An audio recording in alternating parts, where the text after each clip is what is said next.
Good evening. It is 7:02 p.m. and I am now calling this meeting of the Nashua Board of Education to order. Tonight is Monday, April 8th, 2019, and we are in the Nashua North High School boardroom. Mr. Guarino, could you call the roll, please? Mrs. Oden? Here. Ms. Raymond? Here. Mr. Kaufman? Here. Mr. Mosher? I'm here. Mr. Mosher is joining us by telephone. Are you by yourself, sir, tonight? I am. Okay, thank you. Ms. Van Twyver? Present. Mr. Guarino is here. Ms. Hohensee? Present. Ms. Timmons? Here. Ms. Porter? Here. We have a quorum. Ms. Scales? Present. Mr. Eade? Here. Also with us tonight is Ms. O'Gara? Here. Mr. Donovan? Ms. Fitzpatrick? Here. Dr. McKinney? Here. And Dr. Mosley is here. He will be joining us shortly. Okay. Thank you, Mr. Guarino. If you could please lead us in the prayer, and if Mr. Kaufman could please lead us in the Pledge of Allegiance this evening. Please stand.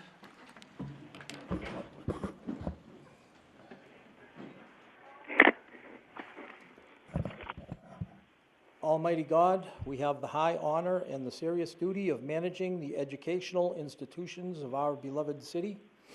In our common endeavors, may we find a spirit of unity and understanding which will enable us to face our multiple problems with an objective mind, with justice and charity for all, so that any and all decisions made by us will be for the betterment and greater happiness of all of our fellow citizens. Amen. Amen. I pledge allegiance to the flag of the United States of America and to the republic for which it stands, one nation under God, indivisible, with liberty and justice for all. Thank you. All right. So this evening we have at least one, possibly two presentations. And the first on the agenda is a presentation about vaping from the Nashua Prevention Coalition. I'm very excited to welcome Ms. Chaffee, Ms. Valuk, and Dr. Budnitz. Did I pronounce those sort of correct? Okay. I go by anything you want. Oh, great. Thank you, Dr. Budnitz. So Ms. Oden and I have been wanting to have this presentation on vaping for quite some time because I think it's becoming more and more common in our young people. So, I'm going to start. Usually ladies start, but I'm going to start first. okay. Can you press the button on your microphone, please? Yes. When the light How's that? Oh, my Ooh, God. that's much better. When the light is green, you're on. Okay. First of all, thank you for having us. My name is Albie Budnitz. I live here in Nashua for the last 45 years or so. My kids graduated Nashua High. My grandson's graduating Nashua North in 1 month. I guess I'm representing Breathe, New Hampshire, because most of what I'm going to talk about comes from them. They're the oldest health agency, voluntary health agency in the state. We're in our 103rd year, our 7th name. We can't figure out how to keep a name. And, but I'm also the chair of the Nashua Prevention Coalition with my stalwart staff on either side. So let me just, I was going to have a PowerPoint presentation, but I didn't know whether to bring the 220 slide one or the 115 slide one, so I'm just going to talk for 5 minutes. However, if I can stimulate some interest in this, I have some handouts which I'll leave with you. And also on Thursday night, Breathe is having an open house with the person who usually gives this talk, Kim Coronis, will be giving a half-hour presentation, and there'll be a panel of 3 of us, 2 of whom are here. Also one of them will be one of your staff from Nashua High North at 5:30, and I will leave some flyers about that if people are interested. Without further ado, there are some myths about vaping, that it's just water, that it's just flavoring, that it's nicotine-free, that nicotine isn't bad for you, and kids will say, I just vape, and I'm not going to go on to smoking. So those are all myths, which I'm going to debunk in the next 4.5 minutes or so. First of all, the anatomy of a vape device, and we have a bag of them that have been confiscated from the schools. But essentially, they all have these certain components. They have a energy source, which is a lithium battery. They have a heating element, which is usually a coil. And they have some type of container which contains e-liquid. Once triggered, the battery heats the liquid, and the liquid is inhaled as not a vapor, but an aerosol. So the first point is that it's not just a water vapor. Aerosols were devised as a medical type of solution so that it carries chemicals and particles into the lungs where it can be absorbed very quickly to the rest of the body and especially the brain. So this is an aerosol that carries chemicals. There are 4 generations of vapes. You'll see the last generation, which is what's called pods. The Juul is the main one of those, but there are dozens of Me Too's. In fact, there are over 450 devices out there now and still counting. And another myth was that they don't have nicotine, but the one of the studies that was done by the CDC a few years ago, getting e-liquid from convenience stores and vape stores, show that 99% had some nicotine in them. It's the Wild West out there. I work with Dr. Tansky up at CHAD. I actually teach Dartmouth medical students and Unicom medical students both their tobacco course, which is why I have so many slides. But in any case, there's no regulations whatsoever. Regulations were promulgated in August of 2016, but have never been implemented. So it's the Wild West. There are over 15,500 flavors and over 450 devices, and both are counting. Nicotine is the central drug that we're going to talk about, and these are all tobacco products because the only way to get cost-effective nicotine is from the tobacco plant. And the main function of these of the vape industry, just like the tobacco industry, and they're really all part of the tobacco industry, is to make money. So if you want to make money, you want to get nicotine as cost effectively as possible. And they've done an unbelievable job with these devices. Nicotine, first of all, is an addictive drug. That's been shown since the 1990s by robust data, and I have references for all of these offline. I'm happy to supply those. In fact, it's the #1 addicting chemical for developing brains. And kids, the brain is the last organ in the body to develop. Average final development's in the mid-20s. For some reason, girls develop a little bit earlier, in the early 20s. And in any case, that developing brain is extremely susceptible to nicotine addiction, and the nicotine changes the brain memory indelibly forever.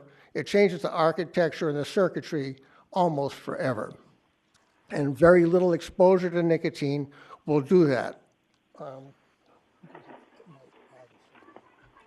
getting dry. Anyway, and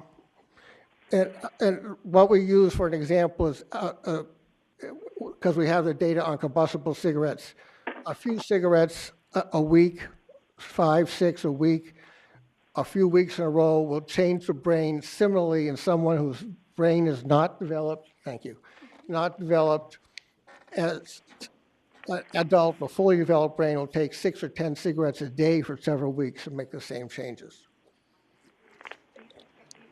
So kids can get hooked very easily, and it turns out that we'll jump right ahead to the 4th generation, because that's the problem right now. The Juuls and the Juul Me Too's, or 2.0s as I call them. One contained Juul pod has the same amount of nicotine as an entire pack of cigarettes, 20 cigarettes. So if you're sucking on more than a pod a day, you're smoking a pack a day. So the kids are getting hooked very, very easily. Second, about nicotine, is that in the 90s, it was found that nicotine was the gateway drug to opioids. And I think I don't have to go into the opioid problems that we have. And alcohol. We don't know about cannabis. We don't have the data on that. But for opioids and alcohol, we know that it leads. Those kids' brains change forever. And even when they're done with the fun flavors like sugar and banana butts and so forth, these are the names of flavors. I don't think they're aimed at adults. And even when they're done with the fun flavors, they're still addicted, and they still have to deal with more easily getting addicted to opioids or alcohol. So when I teach the medical students, I call this tobacco use disorder, and ENDS, or electronic nicotine delivery devices, or as we call them, when research is done on them, but vapes are just one other product of tobacco products. Second, marketing. I don't know if there's anyone, I guess there's no one as old as I am in the room, but anyways, if you followed baseball, and I actually saw Yogi Berra play catcher, he's had a lot of sayings, and one of them was deja vu all over again. And the marketing of vapes to kids is deja vu all over again for just the way the tobacco companies did it in the 50s, 40s, and 50s. They're even using some of the same photos that they used back then, like more docs vape blues than any other vape device, or more docs smoke camels. They use romance, rebellion, independence, freedom, celebrity endorsement, health claims. They're easy to get and they're cheap. The only difference is the vape industry now uses flavors and really cool technology, so you don't smell it. So when my daughter went to the old Nashua High, my middle daughter never went to the bathroom because it was so filled with gray cigarette smoke. Now you don't smell cigarette smoke. You smell something that smells actually pretty good, and actually it tastes pretty good. And they're in cool tech devices, and you're going to see a bunch of those, so I'm not going to go into that. The results of all this has been a $6.6 billion industry in 2018, of which Juuls has more than 72% of the market, and more than half of that market is kids under 18, for which it is illegal for them to use this tobacco product in the entire country, and has been as long as I've been practicing. Also, e-cigarettes took off a little bit when it was introduced in the country in 2007, flattened out, and was starting to decline until the fourth generation came along, where they could deliver as much nicotine as a cigarette, the Juuls and the pods as they're called. The CDC in measuring substance use has never seen as large a jump in 1 year as 2017 to 18, with a 78% increase in high school kids using e-cigarettes, and a 48% increase in young kids, in middle school kids using e-cigarettes. The result is there's about 5 million kids using e-cigarettes now. We're down to under 10%, about 8% in New Hampshire of kids using tobacco until this started. We're now up over 24% using tobacco products. And I'm almost done. Again, I made these handouts, and I'm going to share them with you. I have something I'll leave in the front. But kids are 3 to 4 times more likely to smoke combustible tobacco, flavored cigars and cigarettes primarily, in the coming year if they also are vaping. 1/3 of never smoked vaping user kids, 1/3 will go on to smoke combustible cigarettes within the next year. 1/3 of vapers also are dual users. They will use combustible tobacco and vapes, and that doesn't help with the disease that comes from combustible tobacco that we do know about. 1/3 of youth vapers also will use other substances, primarily cannabis, in the vape devices. And that's another whole subject. And 2018 was the 4th year that vaping was the most common tobacco product used. So smoking remains a leading cause of preventable premature death and disability in the country, and today's kids are really the guinea pigs generation for the vaping industry to take over and have a customer base, just as the tobacco industry did in the past. And I think with that, I'm going to stop and pass it on.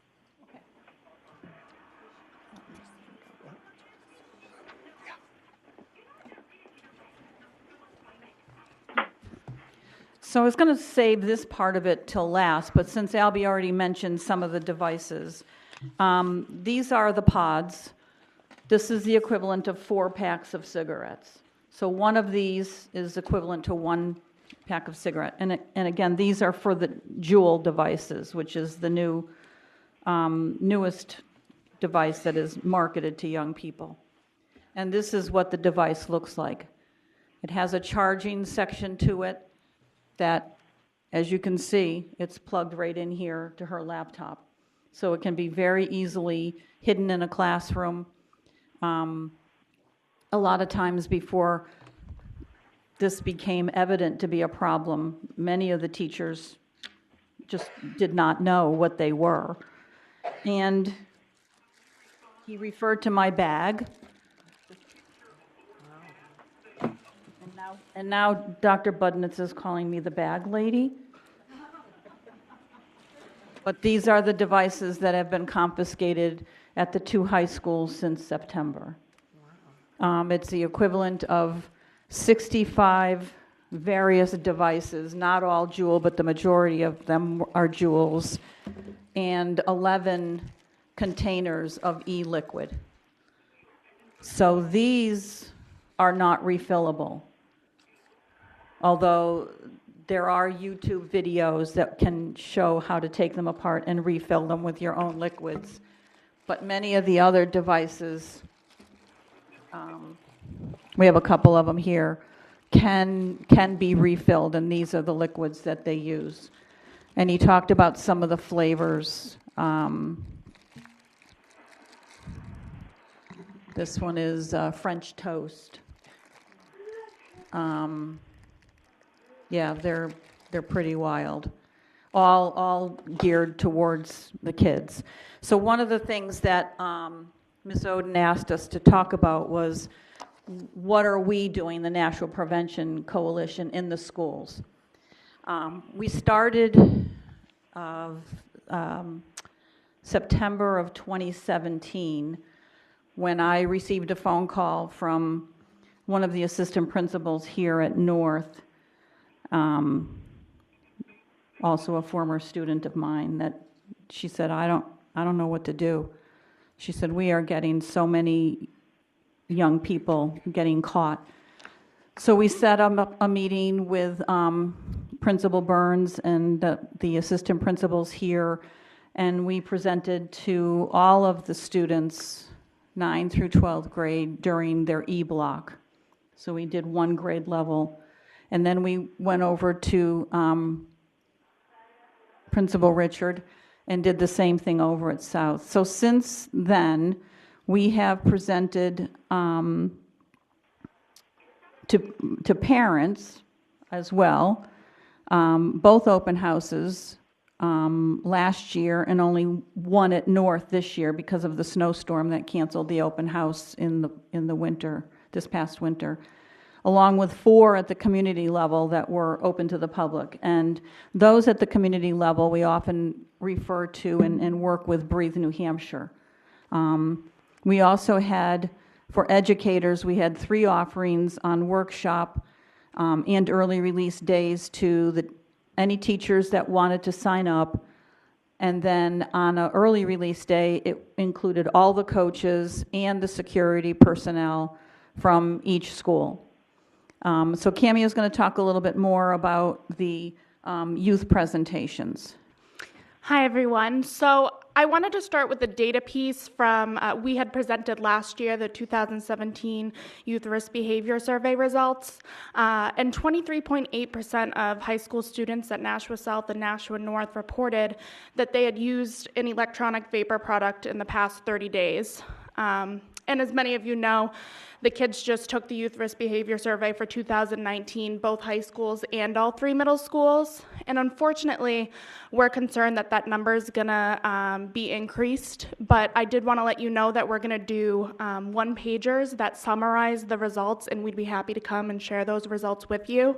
But I think the big piece, what data tells us, is that education is crucial. We know this is a problem, and so that's what we do at the Prevention Coalition, is educate. As far as the youth go, we did do the big group presentations last year, and we got quite a bit of feedback from the students that they didn't think it was as effective as it could be because it was such a large group. And so this year we've worked with the health classes, both at South and North, and we've gone into 14 classes so far. Every quarter we present to all the health classes, and we'll do the last quarter.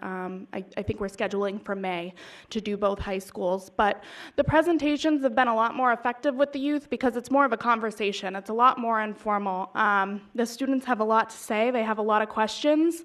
And I think what's really interesting is a lot of what they're telling us, they've just heard to be true. So it's a lot of discussion around some of the myths, and I think many of them walk away ready to talk to their peers about what the dangers are.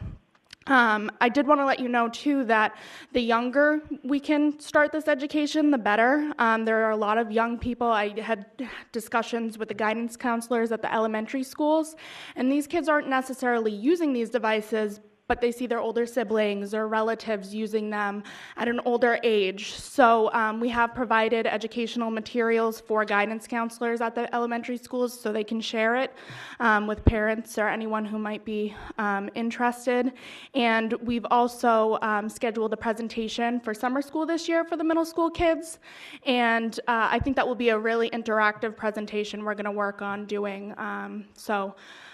We'll continue to work with our SAD groups, the Students Against Destructive Decisions, to get the message out, and really anything we can do to help you, that's what we're here for, and we'd love to work with you guys more to get this education out there to educators, parents, and youth. So thank you for having us. And one of the other groups that we did present to, Lisa Gingras contacted us to come in and present to all of the spring athletes. So, you know, this knows no gender barrier, no social barrier, ethnic, it's all across the entire student body of kids that are using these devices. So we got all, it was just a real quick 5 or 10 minute presentation with them, but I'm hoping that once we get into the fall sports coming up in the next school year, we'll include them as well. Well, thank you for working so closely with our staff. I really appreciate that. I'm seeing some hands. I saw Ms. Van Twyver first. I do. I heard Dr. Budnitz. I'm murdering your name. I'm sorry. No, that's correct. Oh, well, that was lucky. That was really well. On the George Russell show on WSM, and about 2 or 3 months ago, and I was so glad to hear that this topic was being discussed. I have 2 questions. You showed a packet of 4 that compares to to 4 packs of cigarettes. What is the cost comparison? Is this a lot cheaper, or is it? It varies from store to store because they put their own prices. I mean, originally when the devices first came out, it was much more expensive than cigarettes, which kept the usage down. This was back in 2010 and 11. Now these are almost comparable to the price of a pack of cigarettes. A 4-pack is $15, $14.99. Right, So a little bit you- cheaper. That's cheaper. That's for those.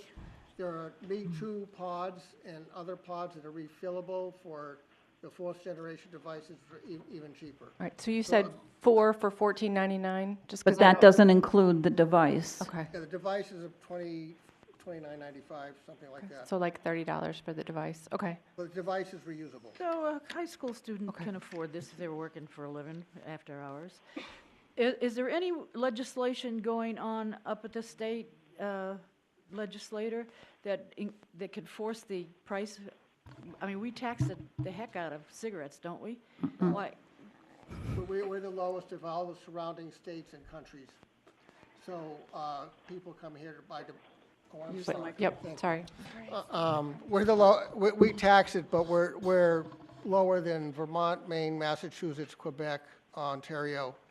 And there are 2 legislations at the state level I've testified at, one for taxing e-cigarettes and one for licensing. Right now, the licensing fee to sell cigarettes in this state is $6 a year. Whoa. Okay? So there's lots of room, lots of opportunity here. There's one bill at the state legislature about vaping in schools to try to keep vape devices and e-liquid of any type, meaning cannabis or nicotine, off school property. That's the only two that are at the state right now. One's a House bill, one's a Senate bill. Well, if we could price that out of the pocket that the students can afford, that might help. Oh? Well, in New York City, a pack of cigarettes is like $15 because they tax it like crazy, Yeah. so. Sounds like a good thing to me. although There I is don't like- one legislation that I will let you know about if you haven't been following the news, is tomorrow night, there will be a vote by the local Board of Aldermen in Nashua to raise the smoking age to 21. Well, and That's raise tobacco product use age to 21. And probably the key piece of data there is you raise it to 21 and you reduce the initiation of smoking of 12, or tobacco product use, I should put it that way, since vape is the main thing now, of 12 to 17-year-olds by 20 to 30%. And again, that's robust data, and I can supply the background data on that. Thank you. All right, Ms. Timmons? My question was answered, thank you. All right, great. Did anyone else? Mr. Kaufman? Thank you. Dr. Budnitz, you may not remember me, but I am using the CPAP machine that you prescribed for me. So thank you for that. Thank you so much for your commitment. I know you've retired out of medicine, and obviously you found another career to pursue, and we're grateful. So I have two things. One is, obviously you have access to our teachers, our principals, our policies, our athletes. What else can we do for you? Are there any specific recommendations you would like to bring to our attention so we can further enable what you're trying to do? yeah, so I think you have a great audience to get the message out to. We could certainly use some help, especially in regards to parent presentations, making sure people know about them. We do struggle to get participation at, especially the community level and the parent ones. The youth is a bit easier because we can do it at school, and the educators sign up for the workshops. But anything you guys can do to help us as far as getting the message out to parents that we're having a presentation and we encourage you to come. I know we try and send it out on the e-news, but any other avenues would be great. I would add one other thing. I don't know if the school district or each school has a policy if someone is caught with these things, but I know that at the state level, as I worked at the state level, the DOE, there is not one. And the one that would be best, I mean, I'll just give you my 2 cents, is that one that educates the kids as to what it is. Kids don't smoke combustible cigarettes. Yucky, they don't like them, they're bad for you, but they have a lot to learn about what goes on, that they're being taken advantage of again by the vape industry. And if I have my second question, the Nashua Prevention Coalition, I'm curious, this is a question about what else you folks might be involved with. Do you have research or presentations relative to cell phone use? We focus on drugs, alcohol, and tobacco. Okay. But we do have Students Against Destructive Decision groups in the 2 high schools and the 3 middle schools, and they very often will follow, its abbreviation is SAD, which is kind of sad, but they have monthly themes that they follow, and they will very often, focus on cell phone use or bullying or sexual assault or those kinds of things. Each month has a theme, and I think they've covered that in some parts, but we don't specifically cover cell phone use. Thank you. And just to add to that really quick is oftentimes I think we're referred to as the connector piece, so we connect people in Nashua and organizations in Nashua to other organizations. So I'm sure there is someone out there that does a presentation on cell phone use, so if it's something you're interested in, we can certainly connect offline and Yeah, I'd try and appreciate find that if you something. could. Yeah, Thank you. absolutely. All right, thank you. Go ahead, Dr. Mosley. Just the challenge, I think, with some of our youth when it comes to vaping, which is different than smoking cigarettes, is that we know now what 30 years or 40 years of smoking cigarettes results in. In other words, it's likely you're going to get some form of cancer. It's likely that your life expectancy isn't going to be that long. And so I guess it's very difficult to answer that question because vaping is fairly new. Yeah. And I've said, we don't really know the long-term effects of 10 years of vaping because it's new. And so I guess when we talk about the educational pieces, I think that's important to communicate to our youth around what does it feel like to be vaping in 20 years of vaping? Is it the equivalent of smoking cigarettes, the 20 years, or if not worse? And, certainly the research can refute yay or nay one or the other things. But I think that our kids, these are kids. These are our kids who are invincible and, they can do a lot of things that they're kids. And so challenging a kid to say, listen, 30 or 40 years of vaping is going to result in some form of diagnosis. I think that would be helpful in that educational piece. And I think it's taken a generation of smokers to really understand the effects of that. May I just comment on that? Try to be brief. The bottom line is we don't know the long-term effects of vaping. Number one. Number two, vaping is complicated. So it is felt to be a harm reduction device for people who have been unable to quit combustible tobacco by any other means. They're doing more data on that in the UK and the EU where they've developed regulations. So our FDA does not want to throw the baby out with the bathwater, but we also don't want to hook another generation. So I guess we have to be a little careful about what we say to the kids, because the kids are unbelievable. I've talked to middle and high schools around the state. NPC is doing it here in Nashua, and I'll tell you, the teachers have quite a job, much harder than my job was. But you got to. So I try to be totally honest with them. We just don't know what the long term is, and that they are probably a harm reduction product, but they're not harmless. They're not safe. Sure. And so it has a little nuance to it. Okay. I know one of the things that is happening, and Mr. Kaufman, you said, what could you do to help us out? Not just us, but your faculty, your staff, and everybody here is some schools have started looking into installing vape detectors in the bathrooms, which is different than a smoke detector.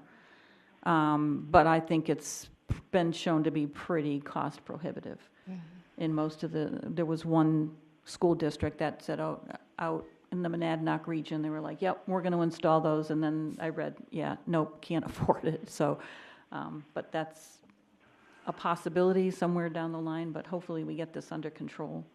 Okay, thank you. Next. Oh, okay. Go ahead, Bill. Mr. Okay, thank you.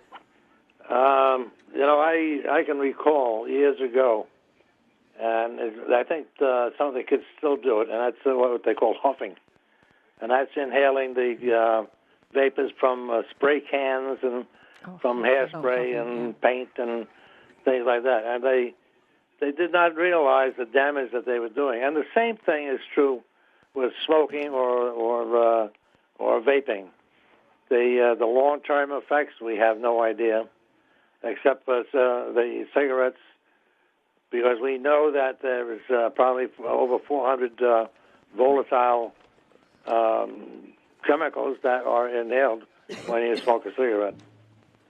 And there's a lot of things that can be done, but it's very difficult because, the kids, no matter what their age, they are not dumb.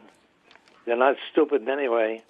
And if there's a way to get hold of whatever it is that they like, whether it's for the vaping, the liquids, or whatever, that they find a way to get it. Just like a lot of smokers that they find that the local cigarettes are way too expensive. Like you mentioned about in New York, being a pack of cigarettes being $15. Yeah, that's well and good. Tax it to the sky, but that doesn't fix the problem.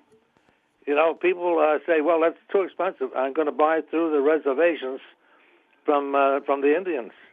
and a pack of cigarettes is only $2 or $3. So they buy these untaxed cigarettes from the Indians, and that's a workaround to get their nicotine or their cigarettes. And the same thing is going to be done with the kids to get their vaping supplies. They're going to be looking for an alternative way to get it, whether they have somebody that can go and get it out of state. And even if we tax it in Nashua to make it $20 a rep, no matter what we do with it, unless it's something that is done to eliminate the supply,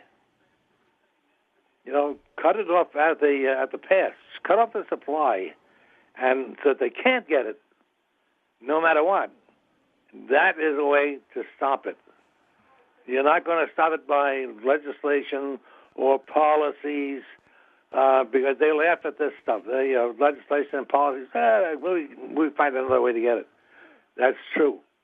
But if we cut off the head and eliminate the supply, that will stop it. Right.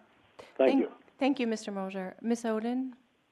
I was just going to say, I can't remember the exact quote, but I just read a quote this week that said, "We do not understand the long-term effects of vaping, but we certainly understand the long-term effects of nicotine." And that struck me, because we know that all of the Juul pods contain nicotine, and that's what's addictive.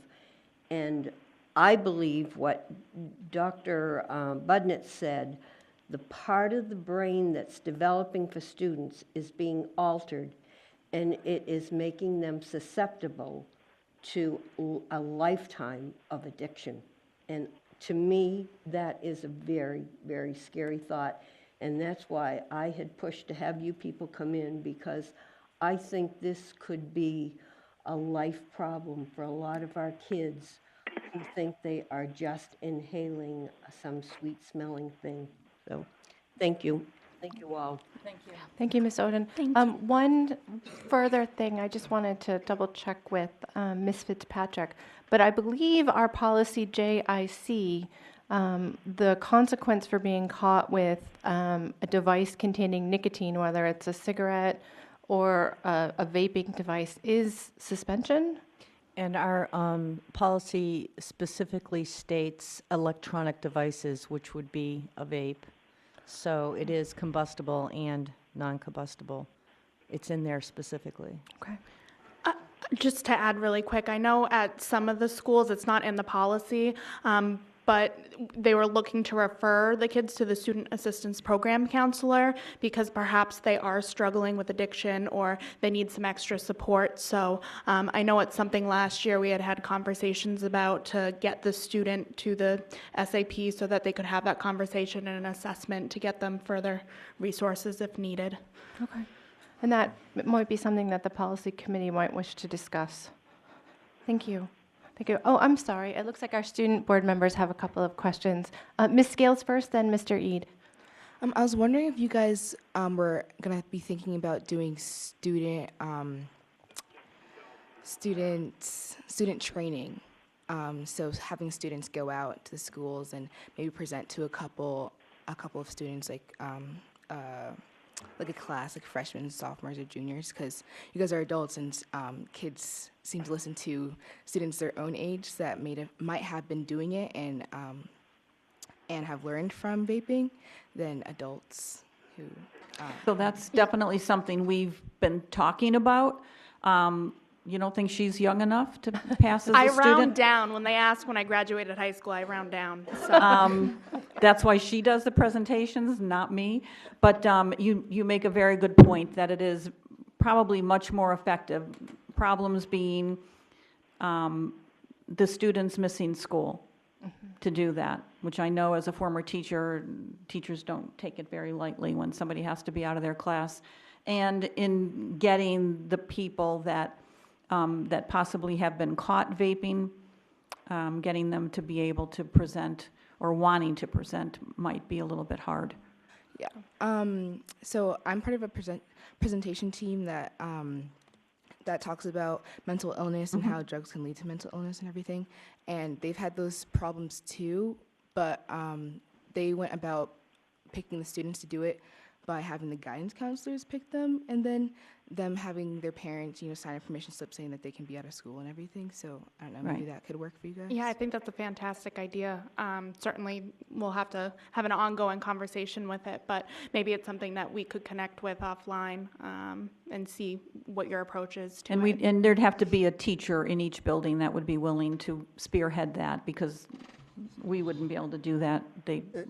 But it's definitely a good idea. Thank you. I agree, it's a good idea, and having you guys go, high school guys go to middle school to elementary school is even better. And,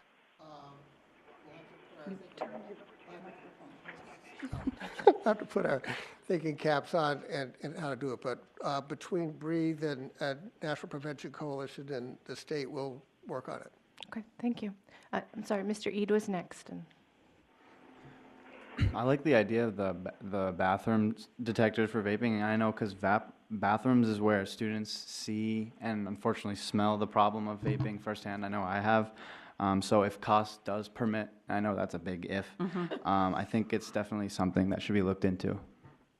okay. Thank you, Mr. Eid. Very briefly, please, Mr. Kaufman. Yes, I want to piggyback on Ms. Scales' comment in terms of, or the idea that students help other students. Is it possible we have an incentive where, at least for high school students, they can have an ELO, extended learning opportunities? Is it possible an ELO could be structured so the kids can get credit for the work they might do in this particular type of community service? I'll just throw that out there. It just might be idea. worth enough for, some kids, they'd be willing to do that. And I know that the students that are in the SAD clubs, which meet now during E-Block, expressed an interest in going into the middle schools. But again, getting that whole thing with, missing classes and things like, but the ELO might work. So, thank you. Thank you you. for having us. Thank I'll you leave so much. resources here as well for anyone that wants to grab them on the way out. Great, thank you so much. I really appreciate you taking the time this evening to share this information with us. Wait, I have one more question. Oh, I'm sorry, Ms. So, Scales. sorry, I'm not trying to point Major and Sergeant out, but you guys have a presentation team in JROTC. How do you guys go about doing that? Oh, okay. Okay, it sounds like Ms. Bastoni might have an answer to that question. All right. So in the information that we're being left, there's some more information about how to get those presentations. So I will try and get those to be included with the minutes. Okay? All right. Great. Thank you so much. All right. So the next item on the agenda is the consent agenda, but I see several students in the audience, and Ms. Bastoni and Ms. Sweeney are here, and I understand that you've all come to talk about class rank. So, with consent from the rest of the board, I'd like to move the class rank discussion to the beginning so that the students don't have to wait. And do y'all have a PowerPoint presentation as well? Okay. Just go ahead and answer. Well, I don't want to discourage these people, but why doesn't this go to committee? So I believe that the original request to have this discussion was to have it at committee, but my understanding is the students on their own have decided to make a PowerPoint and come. So rather than make them wait until public comments to do that, I thought it would be respectful to allow them to go ahead, unless there are objections. Mr. Kaufman. Will this still go to committee for future discussion and policy change? You can't change the policy. Agreed. We can't make any major changes at the board level until it's been vetted someplace else. But I do think that in respect for the work that they've done and the fact that they've come out on a school night, I'd like to let them have their say. That's fine with me as well. I just wanted to be clear that we were not going to make any decisions at the board. That would be inappropriate. Agreed Thank you. completely. Okay. Any other discussion regarding allowing the students to go first instead of waiting till new business or public comments? Okay, great. I would like to invite the students up and whomever is with them.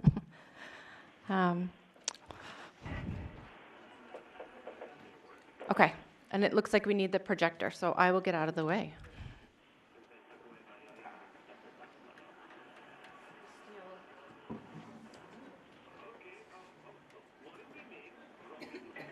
Dan, do you know how to do it? Excellent.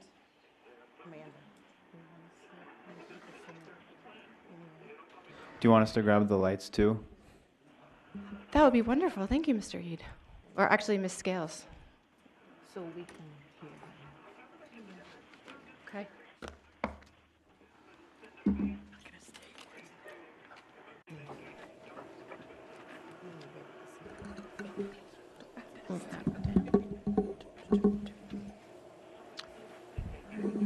Thank you for your patience, everyone.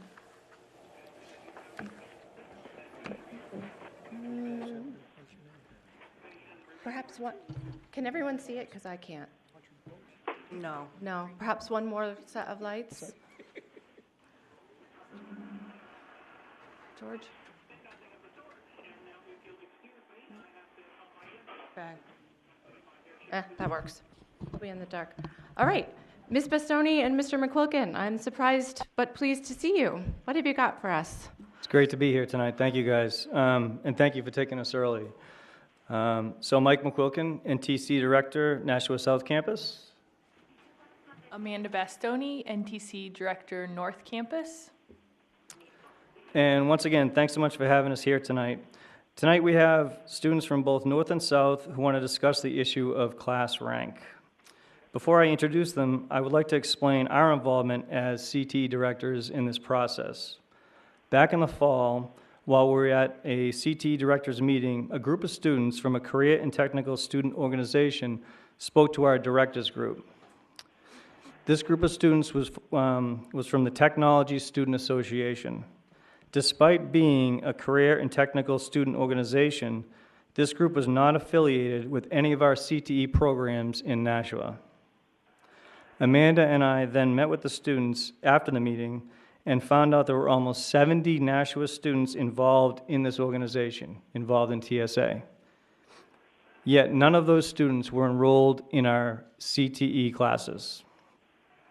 So these students, on their own time, on their free time, were doing CAD, engineering, manufacturing, and we wondered, how could this be? Why were they not choosing our classes?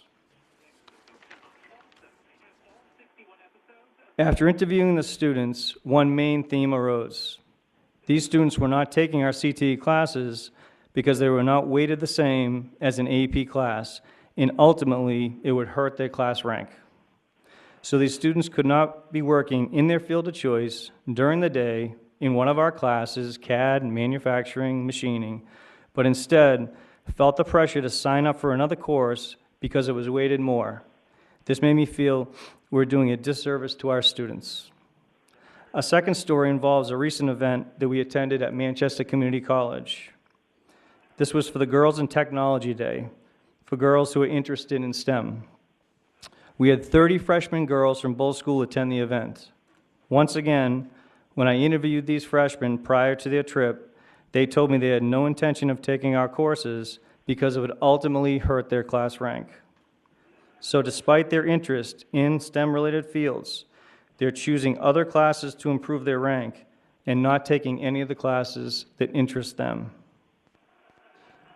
So at this point, I'd like to turn this over to our students who would like to present their ideas to you. Thank you very much. If you all could introduce yourself before you speak so that the woman who does our minutes can associate the right name with the right statements, that will be fantastic. And I'm afraid you'll have to share a couple of the microphones. You can keep going down and take the third one if you want.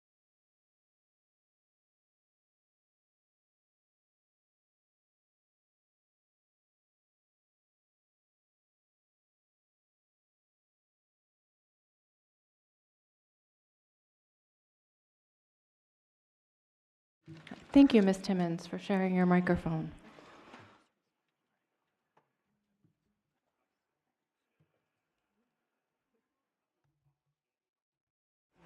Hello, everyone. My name is Haley Sweeney, and I am a senior at Nashua High School South. With us today, we have Ruben, Josh Gow, Varun, and Alex. We are all students in the Nashua School District, and today we'll be discussing class rank. So we're here today because a few months ago, I made a statement in December about how class rank is affecting students on the high school level.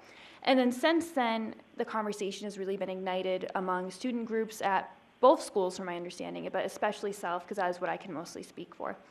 So today we're here to talk about the research that has been done by all of us on our own parts about how class rank affects students specifically, how it affects student groups, how it affects students going to certain career fields. We're going to talk about student opinions on class rank and how it affects them directly. And we're going to be talking about the progress other districts have made with class rank and where we fall with it. And I'm going to do my best to keep this part short because I have said a lot of it before, and the board does have a statement of this from me. So the research, a lot of it has been done on class rank is by Thomas Guskey, and his research focuses around how class rank may not benefit students as much as we think it does. Because ultimately, when you think of class rank, you think of a numbered scale. You think of 1 through whatever number. 1 is the valedictorian, 2 is a salutatorian, and then so on. But Thomas Guskey makes an argument saying that class rank does not really benefit students, but instead fosters a competitive atmosphere. And with this, students are really only focusing on who can get ahead of the other. And he says this by saying class rank does nothing to enhance a student's sense of self-worth, their confidence as learners, or their motivation for learning. And that quote really stuck out to me and to this whole group because right now in the Nashua School District, we have a huge focus on social emotional learning. And part of that is goal setting, empathy, positive relationships, and responsible decisions. And what has turned into this with this class rank issue is that these students who I'm speaking of hypothetically, a lot of students are focusing their only goals on becoming the best, becoming the number one in their class. When it comes to making responsible decisions, a lot of it has been clouded because students are now doing whatever they can to get to the top. They are cheating. They're only focusing on certain academic activities instead of broadening out and doing extracurriculars that will really benefit them as they go into career fields as they get older. And then part of this also factors into the valedictorian theory because all of these students do want to be at the top.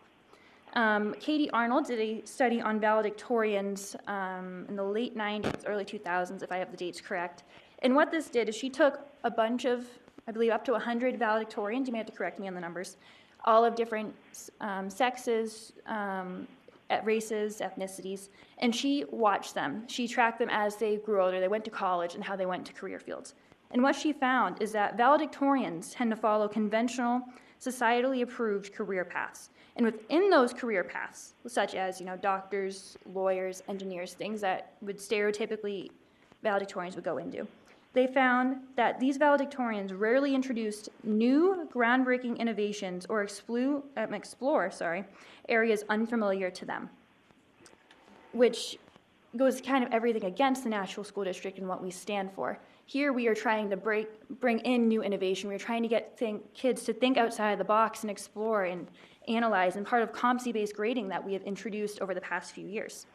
And then one more thing that I did want to throw in for research is we don't have someone here to speak to it directly today, but what we have looked at is how class rank affects students in the college process. And I recently just finished applying to college, and I will be going to college next year, so I was very interested in this. And when we called and we found out that when you apply to college, class rank is not affecting you as much as it once did because now only 30% of schools in the country use class rank.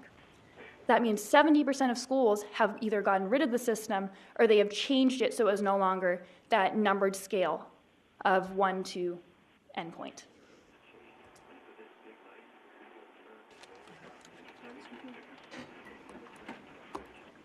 So, my name is Joshua Gow. I'm a freshman at Nashua High School South. So, I would just like to speak about one of the other issues that rank brings to the school system in Nashua. So one of the most prominent issues is that students are taking classes that do not align with their interests.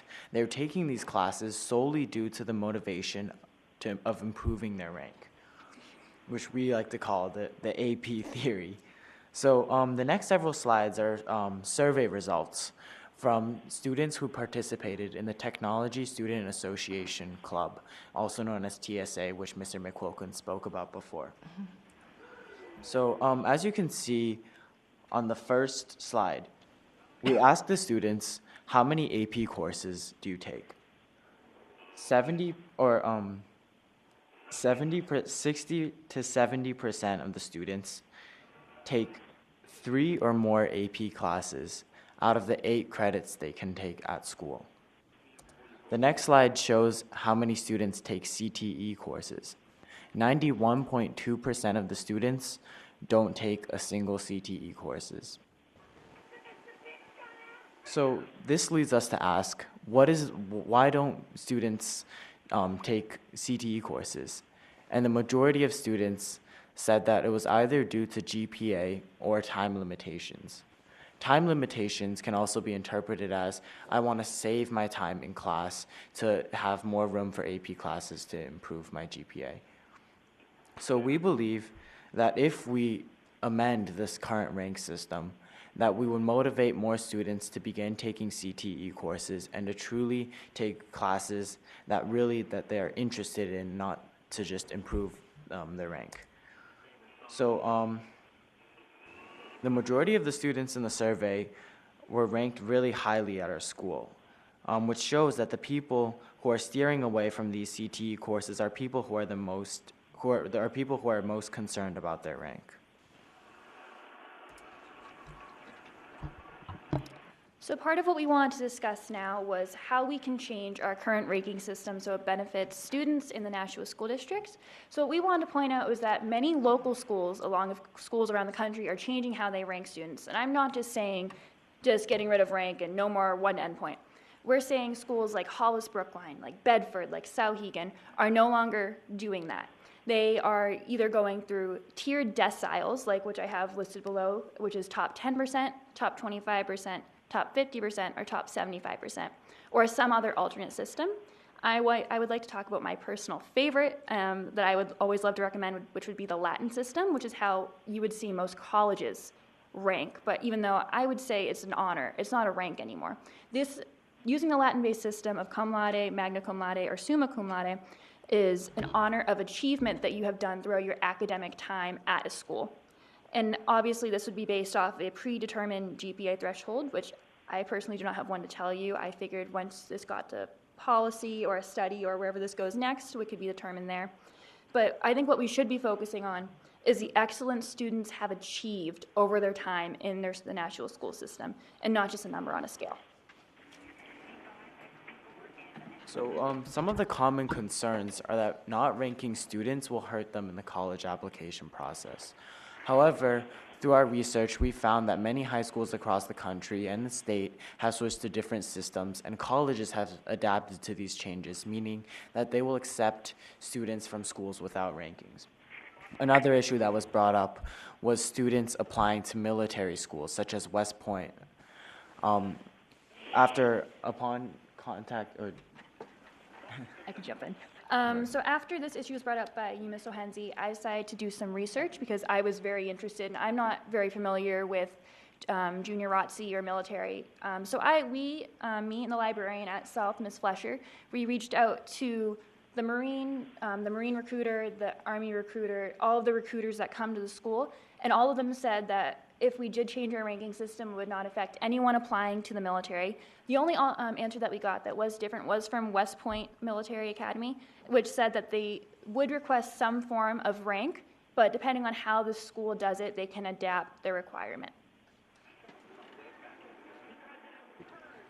All right, and then another question that we has brought up is, as we've been talking to other students, they say, why should we care about changing our ranking system? And part of it is, and should we care? And I think we should, and all of us agree that we should, because we're the ones in the classrooms. We see how it affects students, and all of us here take AP classes. I can tell you the ones I take right now. But we see the strain it puts on students when the only thing they want is to get to the top, and they're not focusing on their real interests. Mr. McQuilkin said earlier that these students who are taking AP Bio, AP Chem, and their real interest is engineering, but they're not taking these engineering courses, even though that's what really interests them. And we think that if we do change our ranking system, we can actually start to allow students to foster their real interests and go above and beyond in their future career path. Because high school is not the end of the line for all of us. We're going off to college. We're going off to a vocational career. We're going into any career. And this really is the start of getting us prepared for that. So now, if we could have a few students from North and also another student from South share kind of their personal testimonies within the rank system. Thank you. Please make sure the green light is lit, and then say your name before you start talking, and North or South. Hi, my name is Alexandra Pickett, and I'm from Nashua North. And they talked about the survey that they conducted. And one quote that really stuck with me was, "My rank does not reflect my hard work," basically. So here at Nashua North, I have taken 6 AP classes in order to better my chances of having a higher GPA, higher class rank, and getting into a top school. Currently, schools like Bedford and Souhegan and Conval have all moved away from the class ranking system in order to guarantee that their kids can get into higher colleges and better education, basically, outside of high school. So what I want to do is to open your eyes about how I didn't get to take any engineering classes, because that's something that I'm passionate about. I took AP Physics, AP Biology, AP Calculus, which are all good classes, but they're not curtailing to what I want to do. But I want to see the next generation of students, not necessarily me, but the next generation of kids taking classes and saying, well, I signed up for that class because I wanted to do it, not because my GPA would look good or my class rank. Thank you. My name is Varun Lingadal. I'm a senior at Nashua High School North. And from the TSA survey, one quote that stood out to me was, class rank creates a competitive environment that puts a lot of pressure on kids to take AP classes they might not take when they have an alternative such as a CTE program. So for me personally, I've taken 13 AP classes, and a lot of that has come down to trying to focus on having a high class rank and a high GPA, as from what I've seen, that is what colleges have looked for. So last year, my junior year of high school, I took biotechnology as part of the CTE program at Nashua North, and it was a great experience, and it was the field that I'm actually interested in pursuing after high school and college. But unfortunately, with that, I had to make a compromise where I lost the opportunity to take 2 AP classes that negatively impacted my class rank.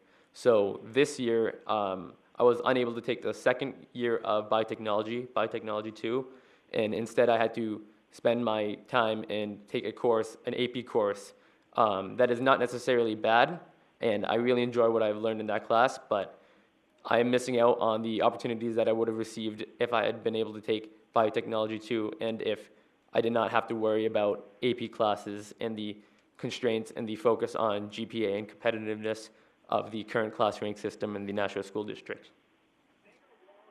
Thank you. Yeah, so like a lot of us, it's like because we're all trying to get into good colleges and we're all applying to the same colleges. We're all trying to, because they look at our ranks, we're all trying to get like the step above each other, so then the colleges will prefer our application of the other. But I think that's what causes a lot of this AP class stacking. You know, like everyone is taking almost every single AP class, and it's impossible to, like we said before, to take any CTE classes or even honors classes. You know, like a lot of the mandatory classes like English or physical science or biology, honors classes. A lot of us, we don't want to take them because it's going to hurt our GPA and it's going to bring our rank down. And a lot of the AP classes that everyone's taking, like I know some students who are taking AP Lang, A-Push, and Bio all at the same time, and it's not because like they're genuinely interested in these topics. It's solely because they want to raise their rank. And so if we want to encourage students to go for their interests, then the GPA isn't the ranking system is not going to help. Thank you. Ruben, right? Yeah. I missed your last name. Benzo. Bento, thank you. Okay. All right.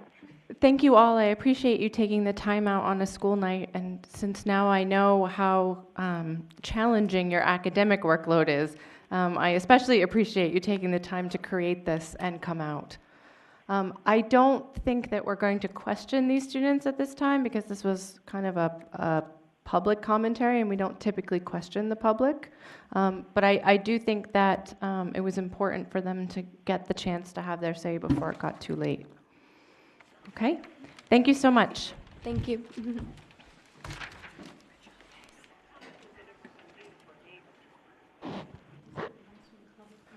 Ms. Oden? Could I just clarify, seeing where I'm the one that asked for this to be put on the agenda? I plan on bringing a motion forward. Under new business? Under new business in class rank. So okay. I just want people to know that's why my name is attached to the class rank student presentation. I didn't realize students were going to present tonight. I didn't either. I found out about an hour before the meeting, and I thought it would be wise and polite to let them speak so that they didn't have to wait through the whole meeting, given especially the rigorous academic schedule that some of these students have. Thank you. All right. Dan, do you know how to take that up? Thank you.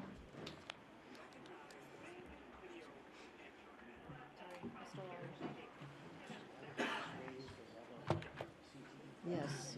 Yes. Mr. Eade, did you have something to say? Yeah, I had a few things.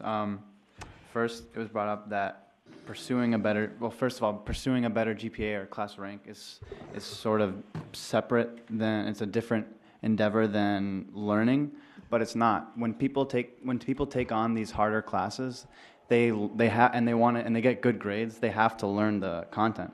And second, it definitely is a motivation of learning for a lot of people. Maybe it's not the best motive, but it is some motive for studying, and some studying is better than not studying. But the most important thing is if a lot of the topic of CTE classes or music classes was brought up, and I think rather than just radically changing the system so much, we could one avenue I think would have been a good idea would be to raise the weight of a CTE class in someone's GPA. That could be something to look into. So, yeah.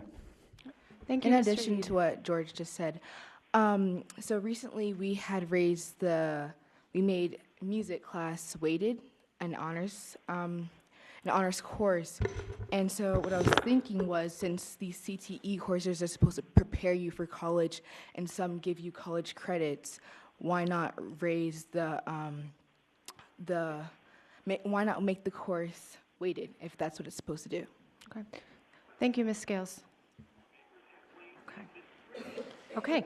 So getting back to, yes, go ahead, Ms. Bastoni. Will the students be invited back to, they have other things they would love to add, but it seems like maybe it's not a time to, right. Yeah. Yeah, I think that this matter, and I can only speak for myself, but I think this matter is more properly discussed at length in a committee, and so I imagine that Ms. Oden will, after she speaks to it, refer it to a committee, at which time we would want input from anybody who wants to give input on the topic. Does that make sense? But I don't think that at a board meeting in one night would be a time to make a final decision. That doesn't seem like it would be fair to the 11,000 students that we're responsible for. So, all right, thank you very much. So y'all are welcome to stay or go depending on your personal commitments. Okay, thanks. Okay, moving on. So we're back to our regular agenda, and now we're on to item 3, which is the consent agenda. Did anyone have anything they wanted to add or take away to the consent agenda? Ms. Hohensee. I'd like to move the BOE minutes from March 25th off. Okay.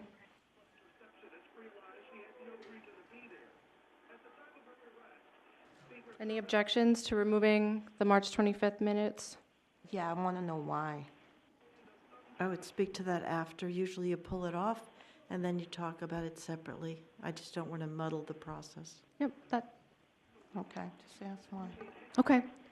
So I would entertain a motion to approve the consent agenda with the exception of the BOE minutes from March 25th, 2019. So moved.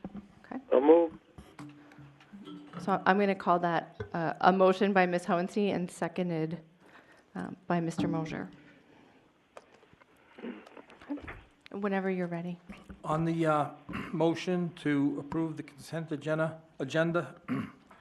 without the BOE minutes of, which one was that, March 25th? Yes. 25th. 25th. Okay. Mrs. Oden? Yes. Ms. Raymond? Yes. Mr. Kaufman? Yes. Mr. Mosher? Yes. Ms. Van Twyver? Yes. Mr. Guarino votes yes. Ms. Hohensee? Yes. Ms. Timmons? Yes. Ms. Porter? Yes.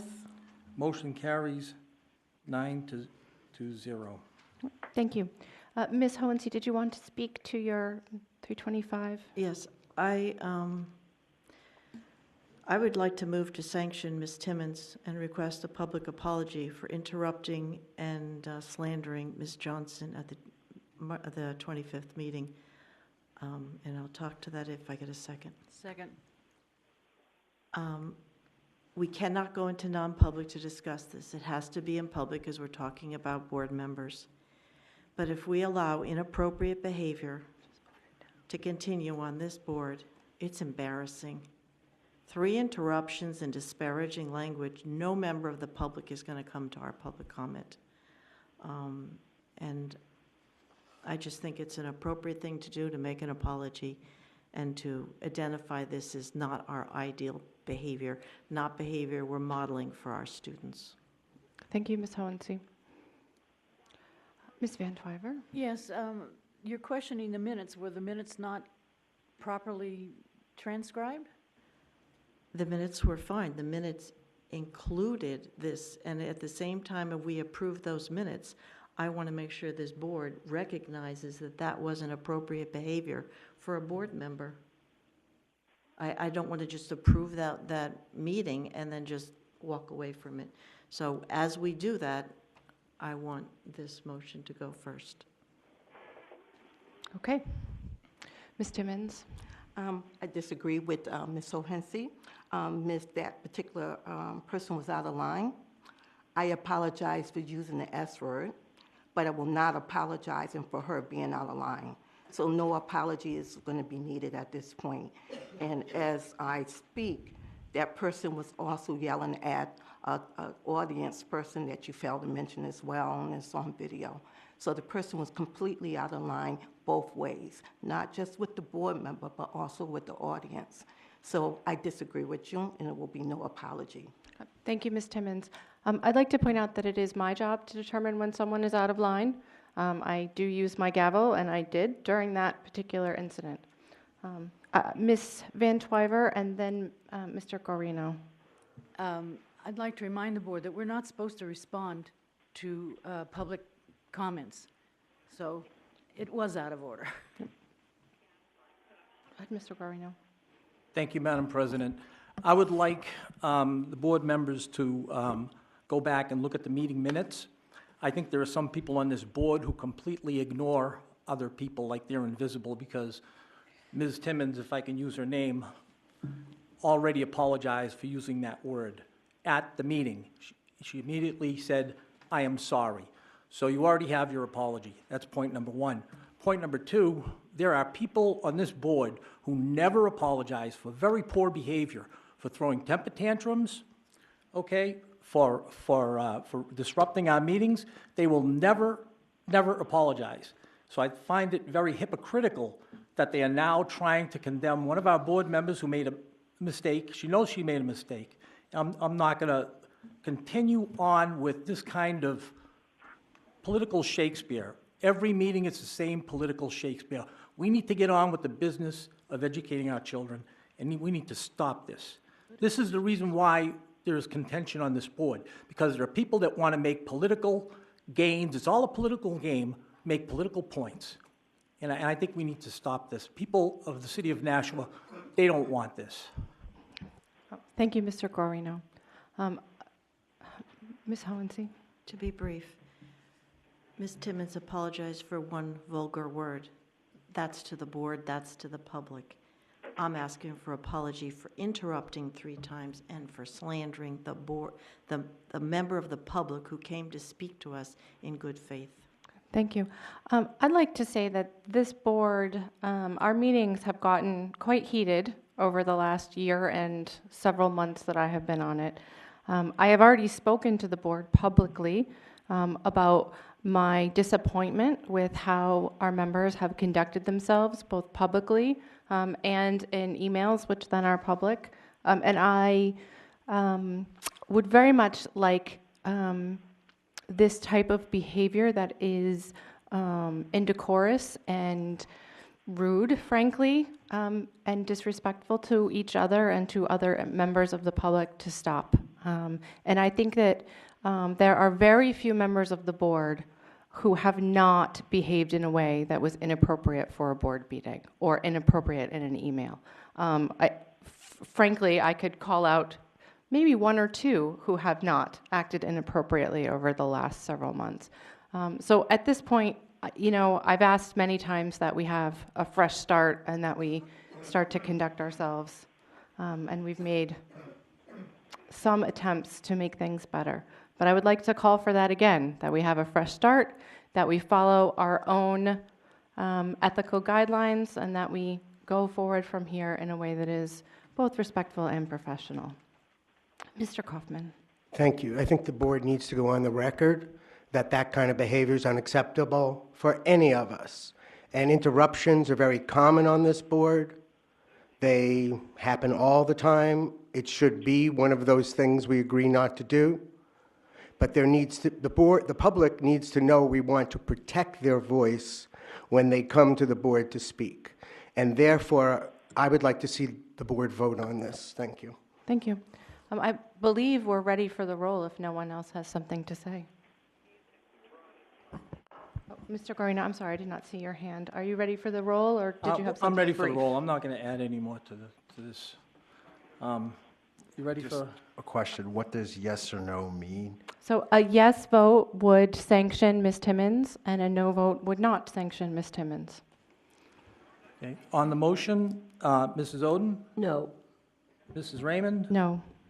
Mr. Kaufman? Yes. Mr. Mosher? No. Ms. Van Twyver?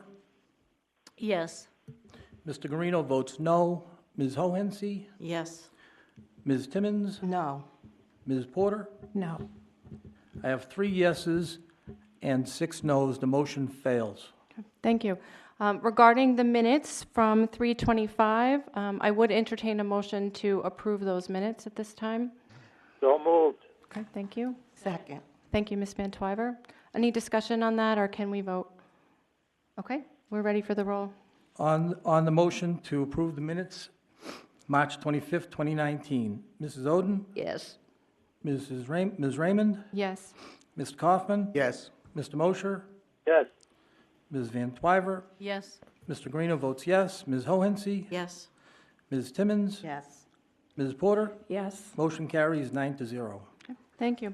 Do we have any communications outside the consent agenda? Okay, seeing none. We are now at the public question comment period, limited to items on this agenda. I will ask that people respect our time limit and the fact that it is now 8:20, but I will not interrupt you unless you are out of order. So please come down, state your name and address, and make sure the little green light is on. Thank you, Mr. Donovan. Thanks. Beth Scare, 111 East Hobart Street. I wanted to comment on the same topic you were just discussing, Ms. Timmons' comments to Paula Johnson. I'm here to express my concern about Ms. Timmons' treatments of Paula Johnson at the last Board of Ed meeting. Mrs. Johnson expressed valid concerns about the divisiveness of the board, about the Board of Education meeting being reduced to only once a month, and the $60,000 payout by the taxpayers because of Dr. Mosley's ill treatment of Mr. Farrington. According to the minutes, Ms. Timmons interrupted Ms. Johnson 3 times and then said she heard racist things, said Ms. Johnson might not be that bright, and she doesn't know shit. This is incredibly disrespectful treatment of Ms. Johnson, a taxpayer who came to share her input with the board. Ms. Johnson did not deserve to be treated that way, and I'm disappointed that Ms. Timmons does not have more respect for members of the public, especially those sharing their concerns. Thank you. Thank you very much. Is there anyone else wishing to provide a public comment at this time? Okay, seeing none, we'll move on to the superintendent's comments. Dr. Mosley.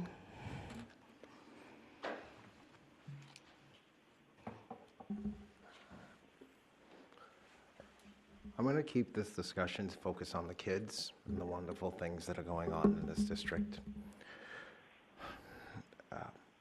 April 4th, we had a guest violinist come in. His name was Garth Johnson, and he came into Elm Middle School and New Cereals Elementary School to actually give a performance, like I call it a little mini demo of the performance arts. And so I'm not going to do it any justice or anything like that. I would encourage all of you to go to the Twitter, the district's Twitter account, and there's a couple of vignettes that I posted in terms of what he brought to our students. He was very engaging. He did a question and answer.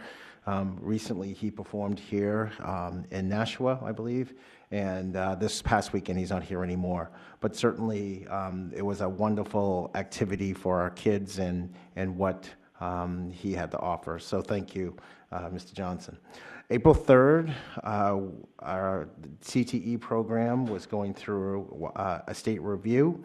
And so the principals, Amanda and Mike McQuilkin, Amanda Bastoni, excuse me, and our principals, Nate Burns and Keith Richards, along with myself, Donna Fitzpatrick, some of the assistant principals, we sat down with the state rep who approves our CTE programs. And, you know, it's so easy to talk about our CTE programs because there's so many wonderful things that happen in our program. This, I would like to say, program evaluation is spurned by, usually it's a 5-year cycle, but in this case we had a change in leadership. There are also some changes at the state level in terms of the federal Perkins grant as well. For those of you who are not familiar with our Perkins grant, it helps fund some of our CTE programs and personnel as well. And so the rep from the State Department came down and he did a SWOT analysis with us. And you know, I'm not going to do any justice in terms of the positive things, but certainly, you know, I credit Amanda, I credit Michael, I credit the Donna Fitzpatrick, I credit all of the teachers in the CTE program, the principals, and everyone at these high schools, that this programs at both high schools continue to grow, they continue to thrive.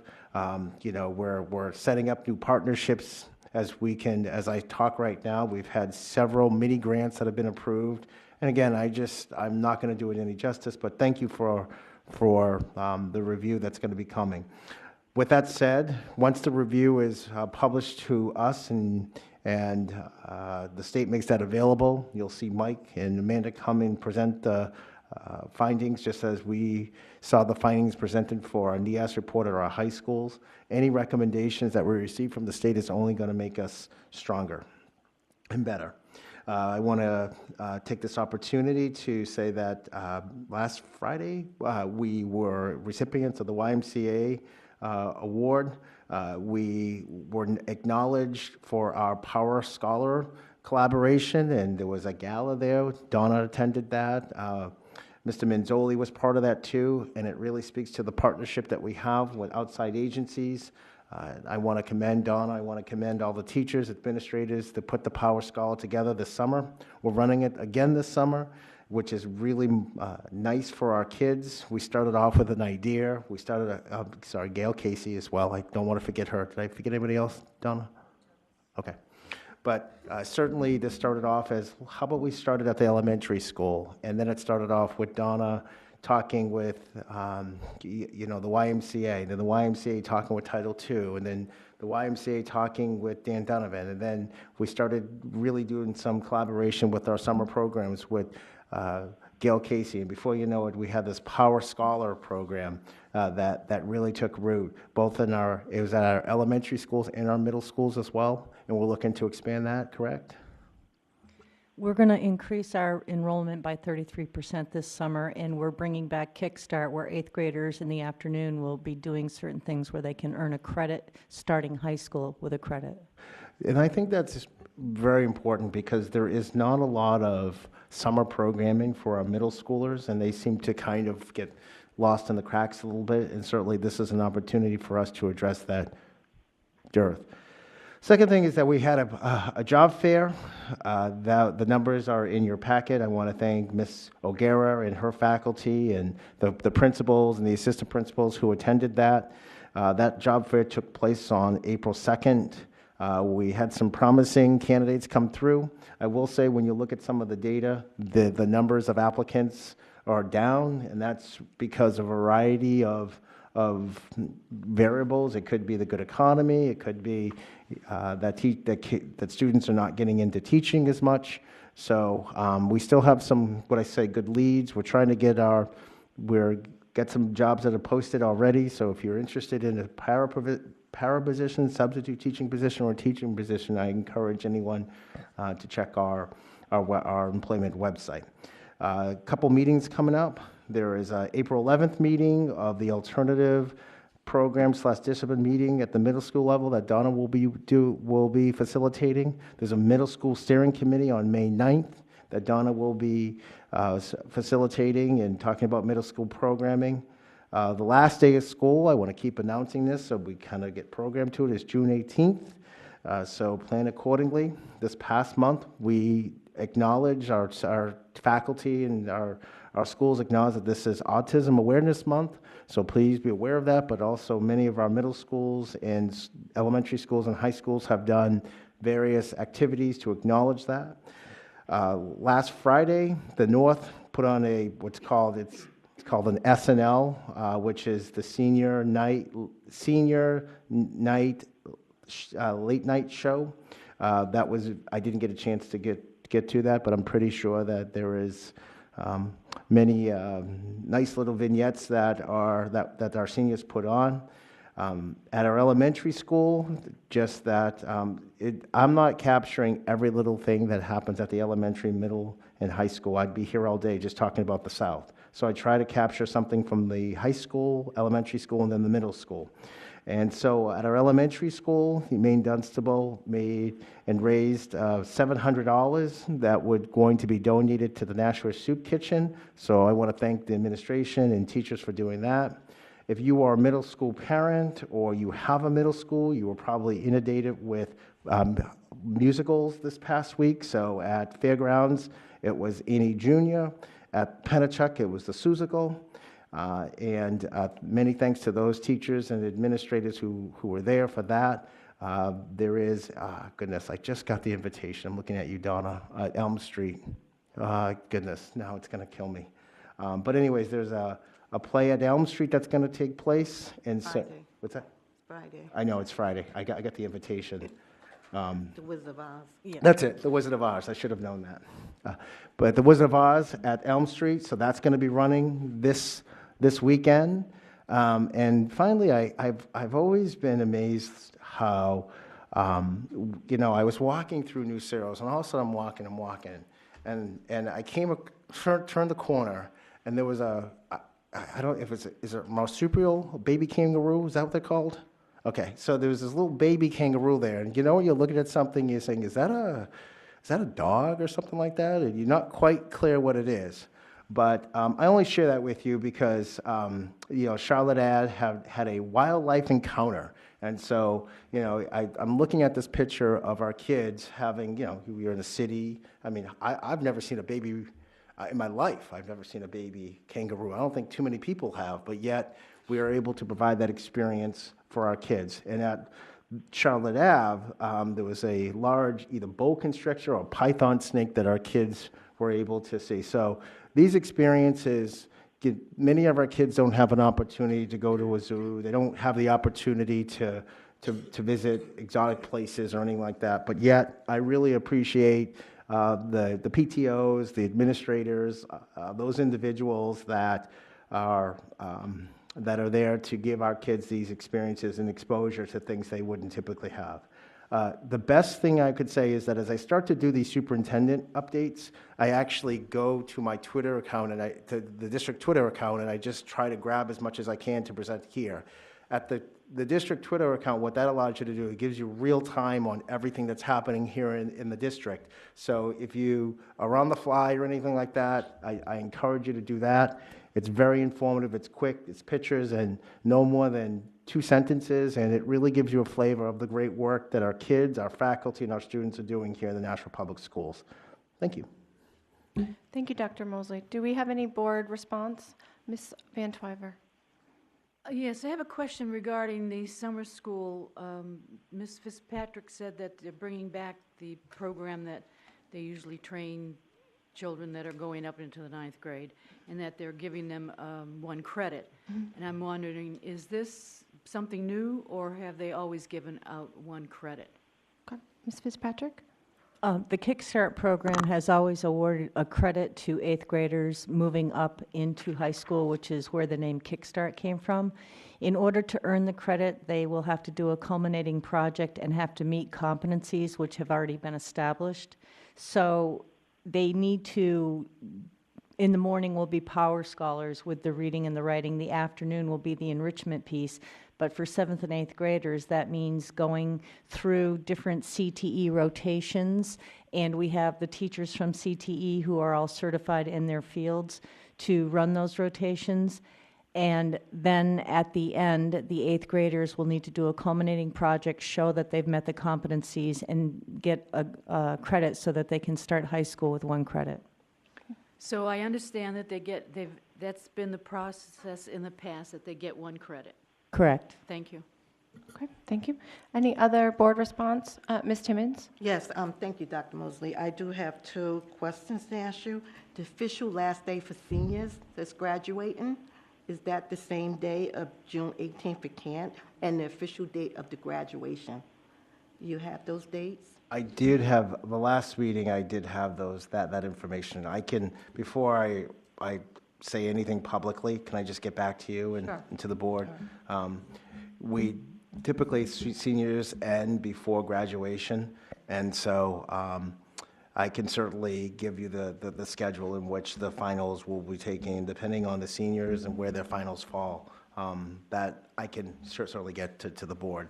At the last meeting, I did announce the graduation date. I just didn't, I announced it, we posted it in our iNews, and certainly we'll get that information back to you. It's in June. June 16th. Yeah, I figured that. Father's Day. That's right. That's right. I should have known that. Right. Ms. Fitzpatrick? I just wanted to say finals for seniors are June 5th and 6th, and then the following week is senior week. Okay. Okay. Thank you. I did want to point out that you missed Nashua Plays, which will be tomorrow night here at Nashua North. I think there's still tickets available. Okay. And that is a select band from, there's an elementary select band, a middle school, and I think there's a high school. So that'll be here tomorrow for anyone who would like to join me in watching that. Yes, Ms. Van Twyver. I believe the jazz group is going to be playing the following week, too. Ooh, that's exciting. They're dynamite, believe me. I heard them last year. Okay, great. Thank you. All right, moving on to the student member of the board comments. Mr. Eid.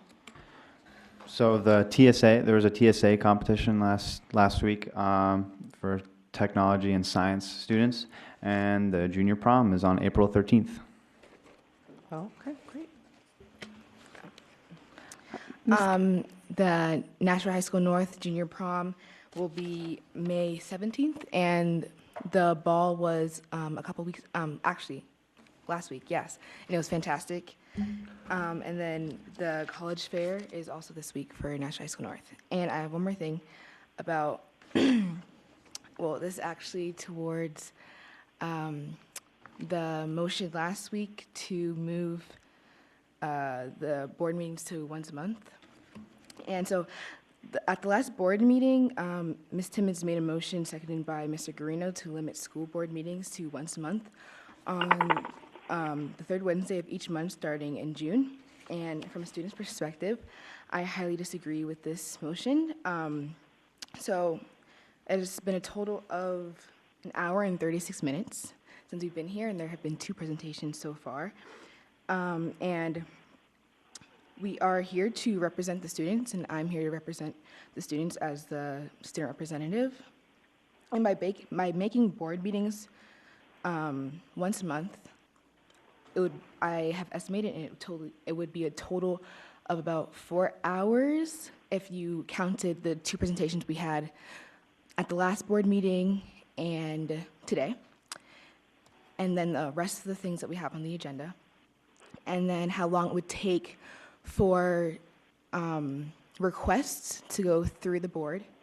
So, for example, the Marksmanship Club, so the email was sent in February, and it didn't get to the board until March, and we've had a total of 2 meetings about it, and then a third, which will be in a couple weeks at our next board meeting, and how long that process would take if we only had 1 board meeting a month.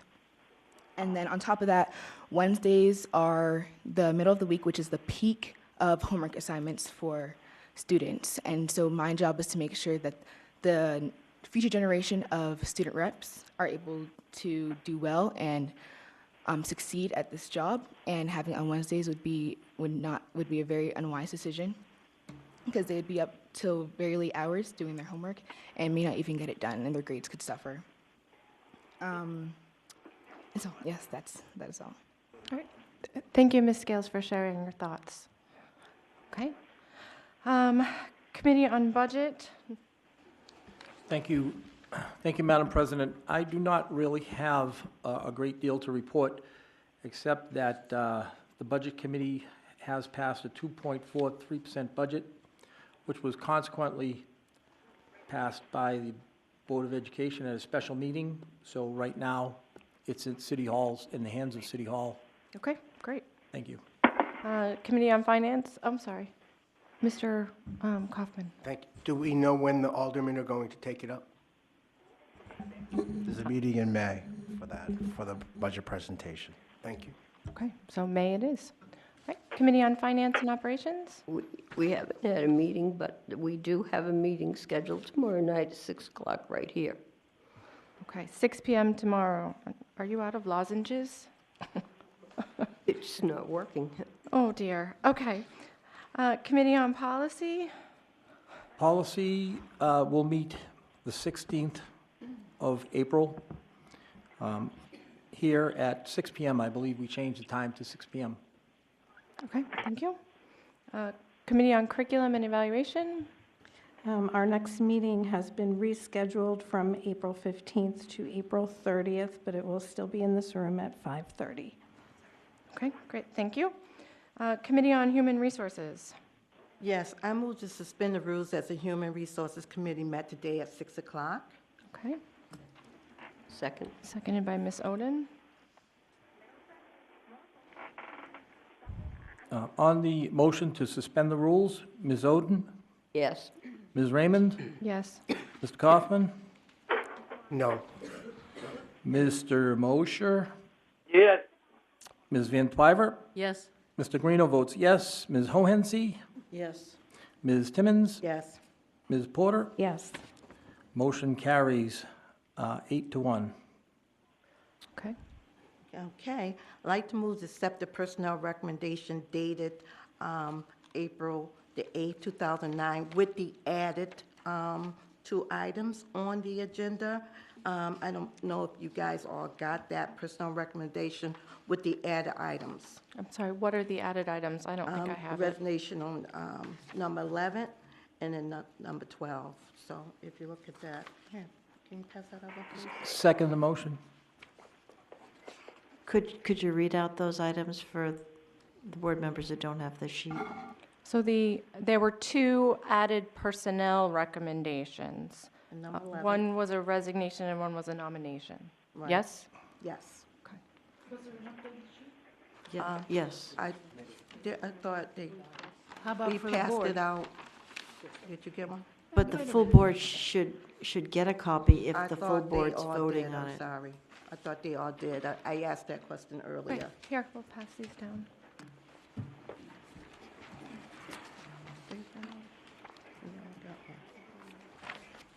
I believe there's 1, 2, 3 copies. Okay. Okay.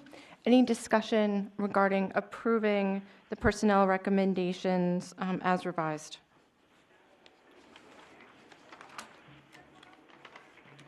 Okay. I think we're ready for the roll. On the motion to approve the personnel recommendations with additional items, Ms. Oden? Yes. Ms. Raymond? Yes. Mr. Kaufman? Yes. Mr. Mosher? Yes. Ms. Van Twyver? Yes. Mr. Guarino votes yes. Ms. Hohensie? Yes. Ms. Timmons? Yes. Ms. Porter? Yes. Motion carries 9-0. Okay. Okay, the Human Resources meet again, April 29, 2019, here in this room at 6 o'clock. Thank you, Ms. Timmons. All right, Madam President, yes, Ms. Van Twyver. what was the policy JLF and GBCD and AC not worked upon? And they moved into a policy. You what? They moved into policy. Okay. Went to the policy committee. Thank you. Okay, thank you. The committee, the Joint Special School Building Committee. Ms. Fitzpatrick, are you prepared to update us, or would you like me to? Okay. I believe Ms. Porter was there, and Ms. Oden, there's a lot of us. So the architects provided a wonderful PowerPoint presentation with an update on where they are.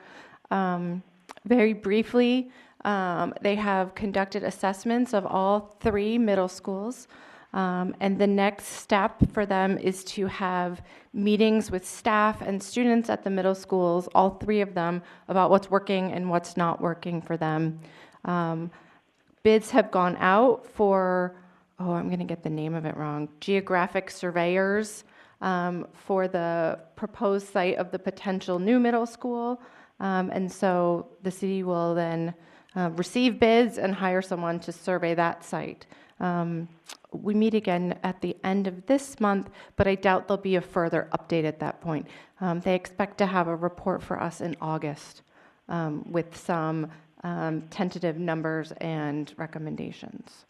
So, did I miss anything major? No? Okay, so go ahead, Ms. I Fitzpatrick. just wanted to update that at the meeting, they had talked about talking with the special education director about special ed needs, and that meeting it was a phone conference, that meeting did take place. And prior to that, there was a phone conference with CTE as well.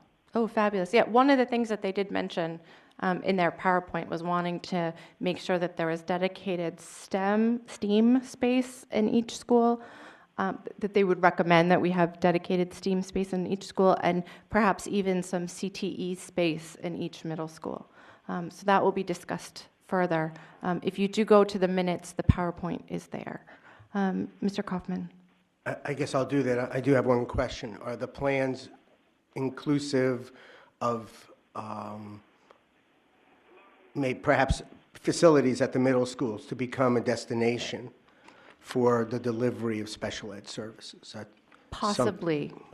That was one of the reasons to have the discussion with the special ed director. Okay. And the way that the architects have presented this is that they will come up with a series of options and recommendations for us, and then the Joint Special Building Committee and whomever attends can look at the cost for each of those items and start to figure out what makes sense for our district as far as fitting in the bond structure, but also meeting the needs of our students. But I don't believe that we'll start to have those conversations until the fall at the very earliest. Thank you. So I will try and let this board know before that happens so that people can attend. Okay. I think that was it for JSSBC. I say it wrong every time. Do we have any liaison reports? Not right this moment. The student reps already said their piece, and we are decided on a date for this month. Okay, We great. don't have a date yet. Okay. Unfinished business. The first item is the approval of the revised 2019 Board of Ed calendar. At the last meeting, the board approved the vote to move it to one meeting a month, starting in June. And it looks like on this calendar that was submitted, there was a change to policy and curriculum as a result of that change. Ms. Porter and Mr. Guarino, were you consulted about those changes? I was consulted about the time change. Yes, is that what you're referring to? The time, and it looks like the date was changed. Ordinarily, policy was meeting the third Tuesday, and the curriculum was meeting the third Monday, and now it looks like On a I don't Wednesday. know, the first Wednesday, and curriculum is the second Monday. Yes, and I guess. Okay. Ms. Fitzpatrick? I can tell you that Tara made these changes to make sure that we were able to comply with the rule around when the minutes had to be typed out and posted. Okay. So it was in consideration of what Jackie can and can't do in a certain amount of time. Right, that's reasonable. One moment, please, Ms. Van Twyver. Ms. Porter? That's okay with me. Okay. Yep. Ms. Van Twyver? I have a problem meeting the first Monday of the month. Okay. And so if this is going to go through, I won't be able to attend. Okay, I very much would like you to continue to attend your committee. Is there another day that week, or is Wednesday the problem, or is there another day that week? First Wednesday of the month is the problem. Any other time, except for Thursday and Friday, it would be okay. I would come on Thursday and or Friday, but, you know, I would prefer to keep it the same date that we had. Right. I believe the reason that they chose not to is because they would have to wait till the next month to review it. I have no strong feelings. It's not my committee. Mr. Hoffman? I just want to point out that when this was passed, we were told that all it was it was not going to impact anything. It was simply a calendar change. It's clear from Dr. Mosley's memo, and I find it interesting that it's Dr. Mosley making the proposal, not Ms. Timmons, who put the original motion forward. This should go to committee. We're 10 minutes from having to extend our meeting. This should go to committee. It should not be resolved tonight. You've got several months before this takes effect. Okay. If you want committee work to happen, send things to committee, because it's clear the original proposal was flawed. This proposal intending to correct it may in fact be appropriate for the solution, but obviously even members can't make meetings. They weren't consulted on the changes. This should go to committee and resolve there. Okay, thank you. Ms. Honsi and then Mr. Guarino. I'm a little puzzled. I'm looking at this, and the policy was to reduce the meetings to once a month.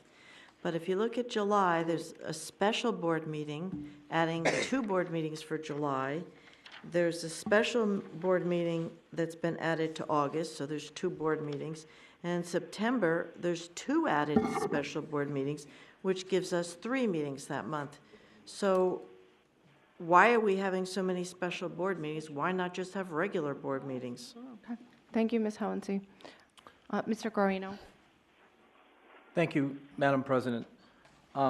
This is a calendar change, and we can do this at a regular board meeting. So I have no problem changing the calendar. I have no problem accommodating Ms. Van Twyver for the policy committee meetings. If she wants to meet on Thursday, or she said Thursday's no good, or maybe the second.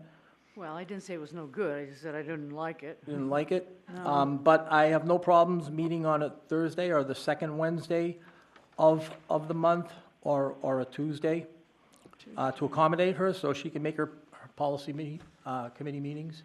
This is a calendar change. We have a calendar in front of us, and that's what the board has the power to do. So we don't need to go on, we don't need to make this a long and involved process. We can talk it over amongst ourselves, and I think that we can come to a consensus. Okay, thank you. I tend to agree with Mr. Kaufman's point that we ought not to spend main board meeting time discussing committee timing on a calendar. So, I would be willing to entertain a motion to table this to the next board meeting to allow the chair of the committee and his participants in that committee to find a time that is acceptable to them, and then communicate that to Tara and bring it back to us. So moved, table the suggestion. Thank you, Mr. Moser.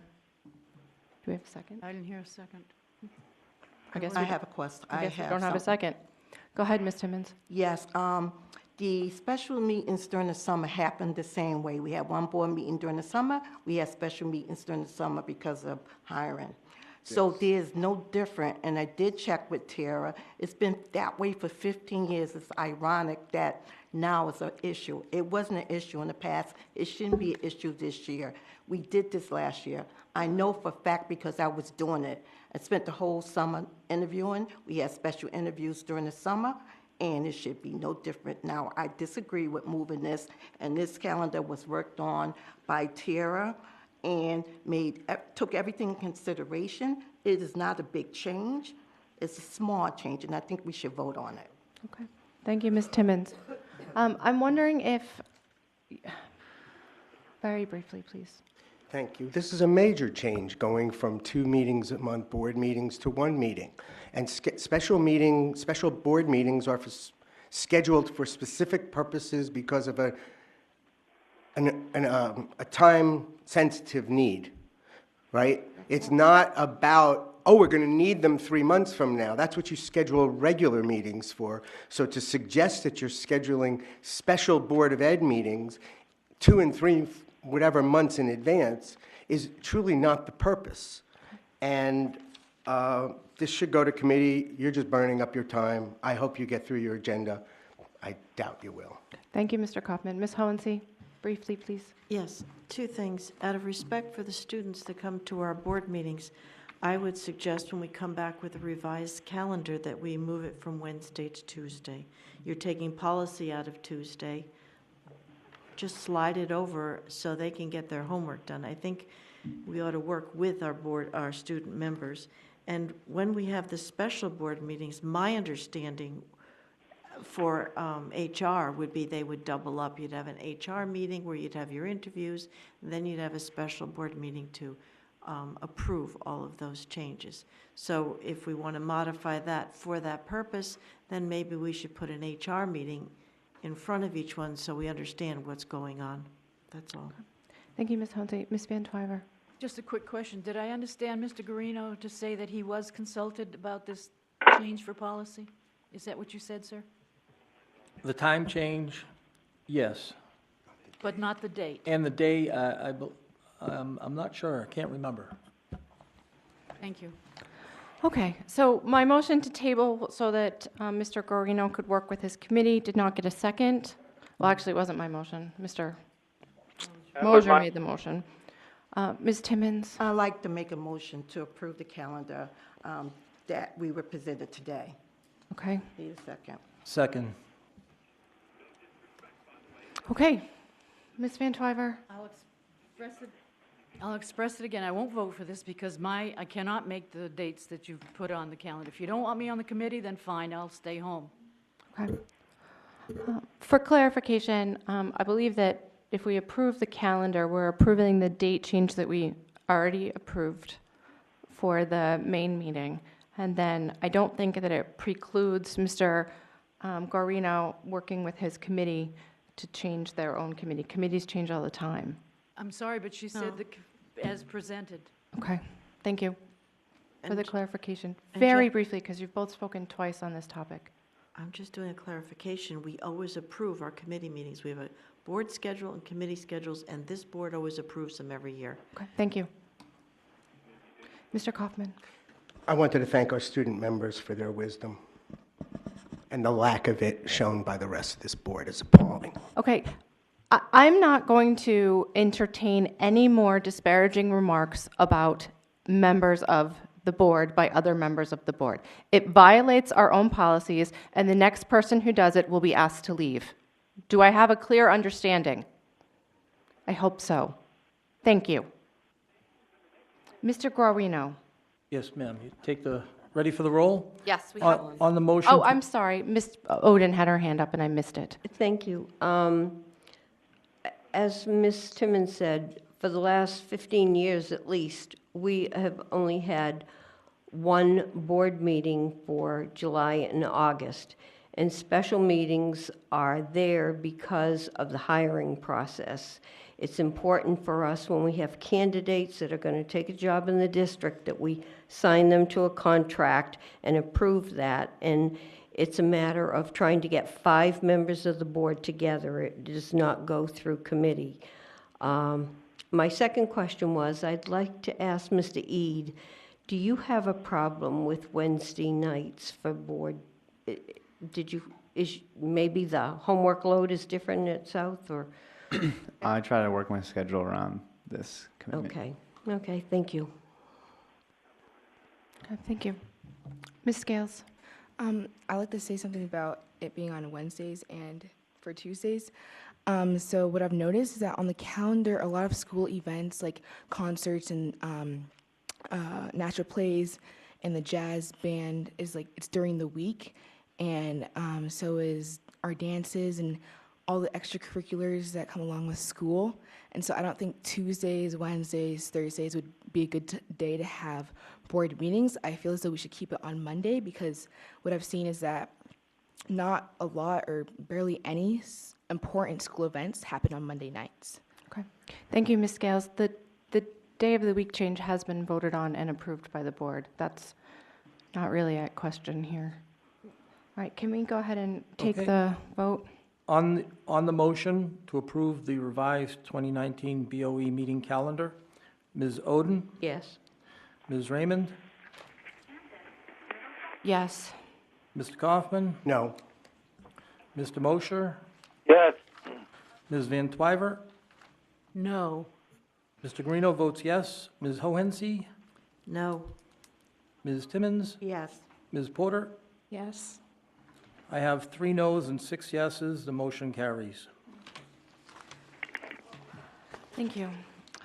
Student password update, Ms. Oden. I was looking at the document that Dr. Mosley sent out about follow-up information regarding student passwords. And it says each student has the ability to change their password in the following ways, and they're listed there. After listening to some of the students from the high school talk about the hacking that's going on, why do we not require our high school students to change passwords? I know when I was teaching, every few months, I was required to change my password. I can speak briefly to that, but I certainly, if Donna can add to it, I think we can, these are high school kids, so we encourage them to change their password. We would like them to change it as much as they can because they do have the power to do that and it's autonomy. It's just a question of really policing it. I mean, how do you get a high school kid to force them to change their password if they don't want to do that? So I think it's all about, if there are any questions about the password or anything like that, there are multiple support systems for the high school kids to do that. I mean, Donna, did you want to add to that or anything like that around the passwords? Except for, I think if Mrs. Oden is asking, I know in our system for the adults, we're forced to change our password. I don't know if that's something that we could put in place for the students. It's something I would have to find out from technology. Mm-hmm. Okay. My understanding, that's very doable. Very doable. Mm-hmm. I'm not saying it's not doable. It's just a question of, policing that police for kids and overseeing that. So certainly we can reach out to technology and see what that entails. It's just a question of that request. I guess I'm not the person to really speak of this, but certainly, has there been a large, I would say large request for kids to change their passwords, and certainly, IT is actually stationed in one of our high schools to assist in that matter. Madam President? Yes, Ms. Van Twyver. That's all automatic. You can just set that up so that it forces them to change their password. There's no overlooking or whatever. All you have to do is set a date for when it is. Trivial. Okay. Has this information been distributed to our high school students? Anyone? No? Mr. Eid? To be honest, I haven't heard about this till today, but it's good to know. Okay. Can we please make sure that this is distributed to our high school students so that they can have this information? I would suggest, but perhaps it's a curriculum matter, that we make this part of orientation for freshmen or some other, welcome to high school process that we have, that they be taught how to change their password. And then perhaps we could talk to IT about doing that setup thing that Ms. Van Twyver was talking about. I'm clearly not technical. Go ahead, Mr. Kaufman. Thank you. I agree with what you said. My concern is the privacy of the passwords. Right now, we've published something that if you put it in the student handbook, you have to then put a process in place which requires the passwords to be changed. So if you put it in the handbook and inform the students accordingly, just the information available would by itself compromise security of student accounts. So we need to make sure that if you do, and I agree that it should be an option for the students, but it needs to be we need to know it can be implemented and tested before it gets put into the student handbook. And when is the deadline for that student handbook? Isn't it around now for next fall? Sometime in the spring, isn't it? That's coming up. Yes, it is. Okay.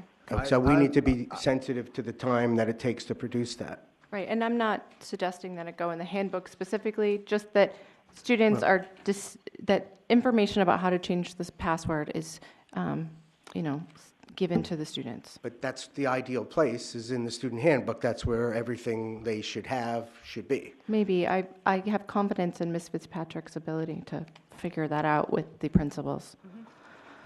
Okay. Ms. Gales?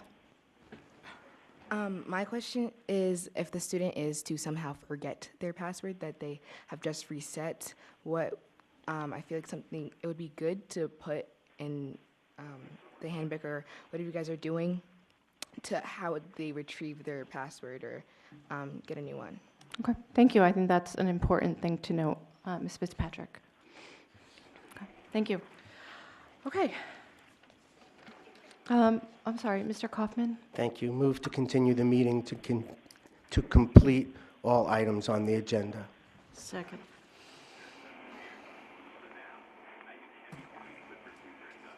Okay. Can we have the roll, please? On the motion to continue the meeting to complete all items on the agenda, Mrs. Oden? Yes. Ms. Raymond? Yes. Mr. Kaufman? Yes. Mr. Mosher? Yes. Ms. Van Twyver? Yes. Mr. Guarino votes yes. Ms. Hohensee? Yes. Ms. Timmons? Yes. Ms. Porter? Yes. Motion carries 9-0. Great. Mr. Kaufman? Thank you. Can we ask the chair for a 5 or 10 minute recess, please? Certainly. 5-minute recess begins now at 9:05 p.m.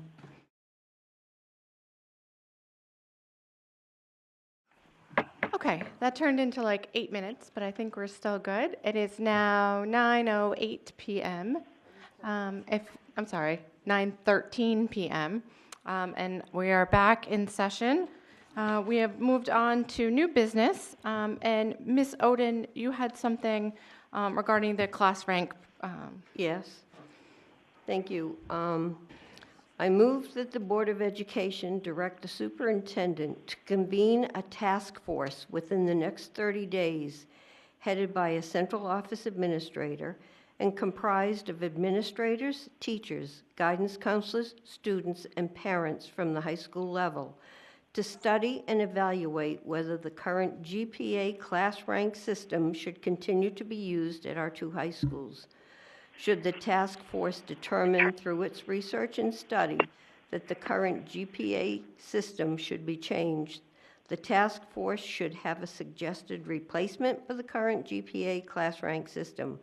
A final report of their findings and recommendations should be submitted to the Board of Education no later than February 15th, 2020. And if I can get a second, I'd like to speak to this. Second? Okay? I'm bringing this motion forward tonight to ensure we are doing what is best for our students. Within the past few months, we have had students voice concerns to the board about our current GPA system of class rank. They feel it is creating an unhealthy culture of competition along with other issues. They say the competition has reached a point where students are hacking into other students' accounts to keep tabs on the grades of peers who are perceived as competitors in the race for a high GPA class rank. We have had students who have spoken in support of keeping the current GPA class rank system. They feel the competitiveness of it provides strong motivation to work hard and do well with the reward of having a high GPA class rank. I believe we owe it to all of our students to do an in-depth study of the issue. I am in my 6th year on this board, and I have not seen a study done on the GPA class rank system during that time. As I think about this issue, I ask myself if maybe the move to competency-based grading had an impact on the GPA class rank system. I expect the task force will be made up of a cross-section of individuals on both sides of the issue, as well as those who have not formed an opinion on the matter or see the merits of both sides. Whatever this task force determines, I hope we can move forward with a system that encourages all students to work hard, respect others, and realize that success is measured in many ways. Okay, thank you, Ms. Oden. Any other commentary? Ms. Hohensee? Thank you. I was hoping this would go to committee and the board could give some direction at first. It's interesting to have a task force, but there were several people tonight that said maybe we could have weighted CTE courses so that there wouldn't be the lopsided distribution of APs versus CTEs. There could be something where students that don't want to participate in it could opt out, and we could keep the same system, or they could opt out into another system and then do those categories. But there's a big difference between our large 3,000 high school students and Bedford's, which is a small school. If you're in the top 10% of a small school, that's a small choice few. If you're in the top 10% of this, that's quite a hefty bunch. So you can't really compare all those districts to ours. Bedford has International Baccalaureate, which is totally different. Some of the students go into that, some of them go into, so they have apples and oranges. Maybe they can't compare. Maybe they left for different reasons. But I think some students have problems, and maybe we find a solution for them instead of having a few vocal students change it for everybody before we have evidence that everybody wants it changed. Maybe some people want to opt out, and we could keep the same system in place and fix things where they have grievances with CTE. We have courses now. I saw one ages ago, I think it was like an English elective, where you had 2 different levels in the same course. Well, some students would do more assignments or more projects, but they were in the same course. Maybe CTE could do something like that. Maybe it's too much. Maybe they'd have to be separate courses. I don't know. We haven't looked at this. I just think it's premature to throw it at a task force, and we have changed the class rank system since I've been on the board, and that's like 2 years ago. So it's not been 6 years. But it is a very heated topic, and everybody has a lot invested in the game. You're talking about their futures, whether they think this is perfect for them or that's perfect for them. Either we give them flexibility or remedy their problems, but I would prefer it went to committee before we throw it to a task force, so I'll be voting against it. Okay. I saw Ms. Van Twyver first, then we'll just go around this way. So Mr. Thank you, Crawford, Madam and then President. I just want to correct something that Mrs. Oden said. which was not true, that the policy committee 2 to 3 years ago took this subject up. We had guidance that came and talked about it. We had students that brought the subject initially. And so it has been discussed, but not as you're proposing tonight. It was the policy committee that dealt with the topic. I apologize if I was wrong at that, but I don't think it came to the board level. Did it go from policy to the board? I'm sorry, I don't remember that, Ms. Van Twyver, but I apologize for misstating that. Ms. Van Twyver, can you share or do you recall what the motion was that came to the full board? Excuse me, no, I don't, but I gave you a list of the Yep. policy committees meetings where you can check it out yourself. Yep, I did forward that on to the policy chair and also Ms. Fitzpatrick so they could look up those minutes. I recall the policy change. Oh, okay, Ms. Honty. What they were saying was an unlevel playing field for students that came transferred in. Oh, And okay. what we changed it to is the GPA starts over in your last 2 years. Everybody is on the same level playing field. And we didn't start it right away because we had kids vested in the system.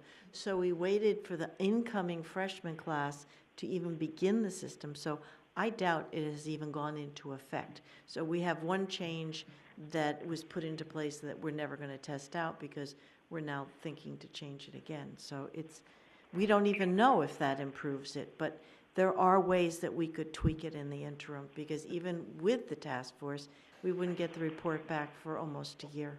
Okay. So, Thank you, Ms. Honty. Mr. Kaufman, you had your hand up next, and then you, Mr. Guarino. Thank you. I support this certainly going to committee and going through the process where parents, students, staff, the experts come in the committee process, and we get the information from the people that want to speak to it. I just would prefer this, just do the normal route, committee work, and we have public hearings. It will actually get more input than, I think, a core group of pre-selected people. Thank you. Mr. Guarino? Thank you, Madam President. I think this is a good idea because we have seen this as sort of a grassroots initiative by the students, and it is a task force that's going to present their findings and recommendations. It's not about changing anything.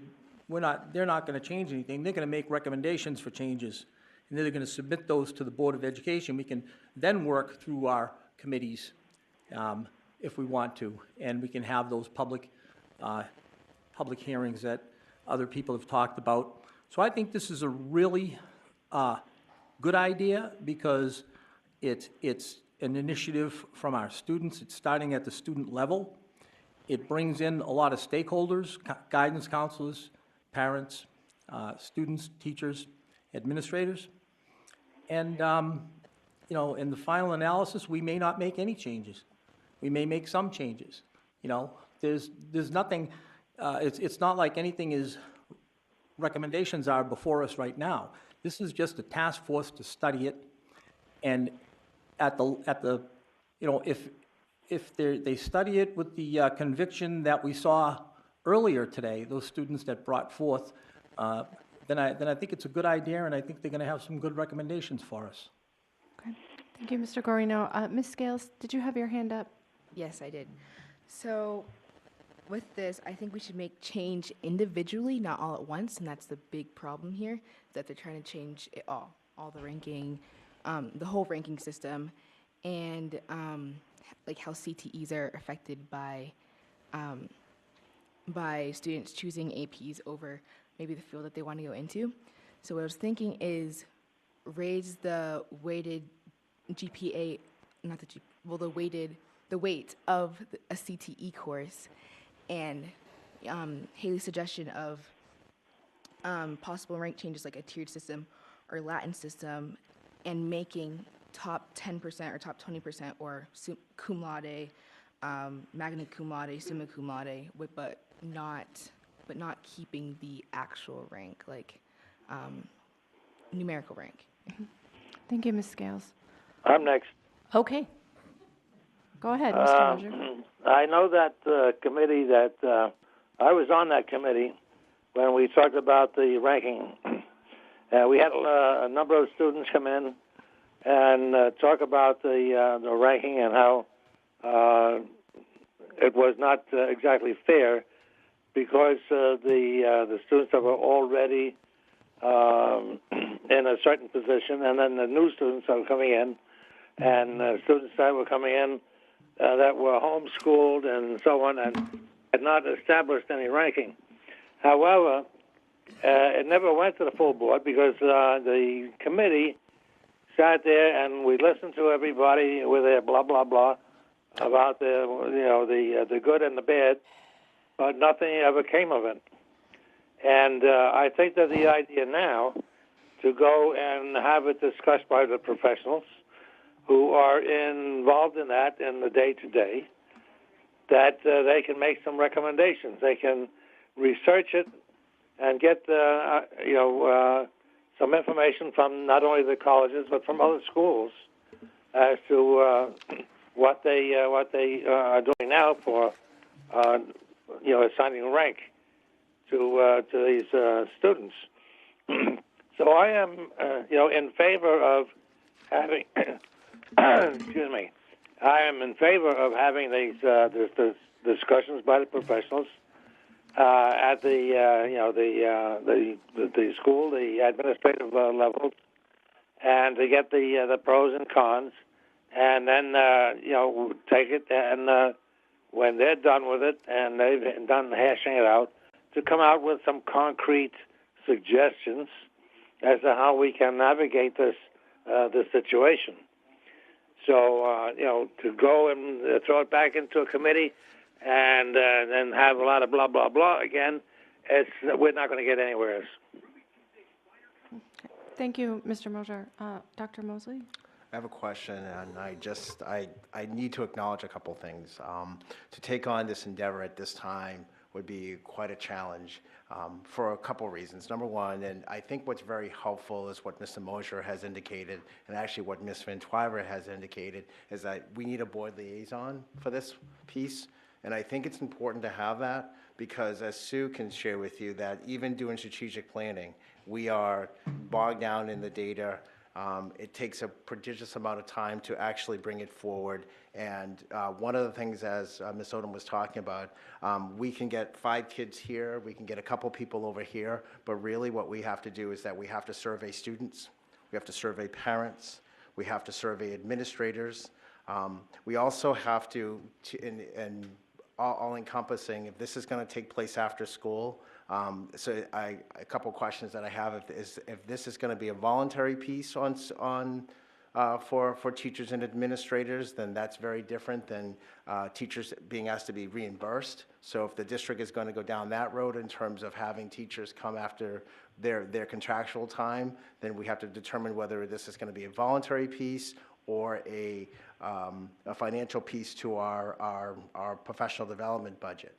I think that if there is a real dearth of whether we should have class rank or not, I'd be certainly, if the vote goes through, I'd ask that the board give the administrators and the board liaison time to just work through this strategic plan. We need time to do this. We still have a survey out there that we're finally closing up, and we have to get this data together. This is not something that we can start. I mean, we can start it, but I think what this district has been plagued with is that we start something and then something else pops up, and then there is this dearth of, well, how come you didn't get this done? How come you didn't get that done? And for the next month and a half-ish, that my expectation, where my work and where the administrators work and with the board, we have 2 steering committees. Scheduling meetings can be a prodigious undertaking within itself. So if this was to go through, I ask that we establish some type of timeline and determine whether this is going to be a voluntary or reimbursement. We also would have to do some surveying, so this needs to be planned out in a way where if this is something the board votes through, allow me some time to make a proposal in terms of a time frame and getting things together for this to come through. I think that it'd be prudent for us to close up one thing, particularly our strategic plan, which we have a couple of board meetings that we're going to be meeting with, and my intent is to have all of this presented to you and to have some type of vote for the strategic plan by June. So I'd like to get that off our plates and that going and really getting that out. And then, this task force can certainly take place. And I don't even have an idea of where the individuals that you'd like on the task force, what board member would serve as the liaison, the time commitment we're asking people to do.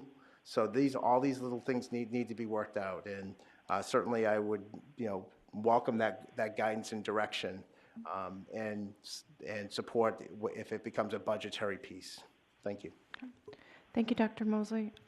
Ms. Hohensee. I found the policy. It's IKC. It was adopted by the full board on February 29th, which is leap year day, 2016. And it goes starting with a class of 2020. This change will start. So it hasn't really gone into effect to much extent. Okay, thank you. Ms. Oden? Thank you. I understand exactly what Dr. Mosley is saying. I would have expected from the interest that there would be volunteers for this. I didn't anticipate that anybody would want to get paid. I think it's something that has a lot of interest. I don't think it needs a board liaison to this committee, and I think the work should be done at the high school. This affects the students, and I know the students have different ideas on this. The teachers, the guidance counselors, administrators, I think it is a high school issue, and I think they understand it much better than any board member. I would like to see something start with a study. Much of what has been said here, different ideas, would be things that I would imagine this task force would think of or address or discuss, research. But I think this is a high school issue, and I saw the presentation tonight. I would guess that Mr. Eade has several members. I know Mr. Gillis, who was on the board from North last year, he was supportive of the GPA system also. So I know your group could put a presentation together or do some research on this. So I have great respect for the students. I think the parents at the high school and teachers see what's going on. And as I said, I asked myself whether competency-based grading had anything to do with this. And I say that because when we were doing competency-based grading, we talked about students that were failing to recover their grades so they'd pass. What we didn't really discuss and what I didn't see coming is that students who maybe got a B on a test wanted to recover that so they could get an A. And I'm wondering, I still wonder if that is having an effect on students going back and trying to raise their GPA. And I do think this is a high school issue. I think it ought to be dealt with the people at the high school. I'm willing to put this off some until the strategic plan is done, but I think something like this needs to be put in place so that we are confident we are doing what is best for all our students. Thank you, Ms. Oden. Anyone else over there? No? Okay. I tend to, Ms. Hohensee, you've spoken a couple times. Do you have something new? Yes, something new. I agree with what she's saying, that it'd be good to look at, especially in context with a competency-based grading. Maybe this board could meet with the two student governments incrementally at different times and get like a hearing of students, so we hear what they say. So I agree with what she said. It could have a lot of factors involved. Thank you, Ms. Hohensee. I also tend to agree with Ms. Oden. I think that this is a high school issue. I don't think that we should discount the amount of bravery it takes for students to come to school board meetings. I can't say that I ever went to a school board meeting when I was in high school, and I don't think very many kids come here. So for students to take the time on their own to come to public comments one meeting and then come back with a presentation unexpectedly at the next meeting, to me says that this is something that they're very passionate about. I don't think that we should ignore what they're asking because it's not convenient. Having said that, the district has priorities, and I hear what Dr. Mosley is saying about the strategic plan. We've made a commitment to that, and I think we need to see it through and get that resolved before we launch another major issue.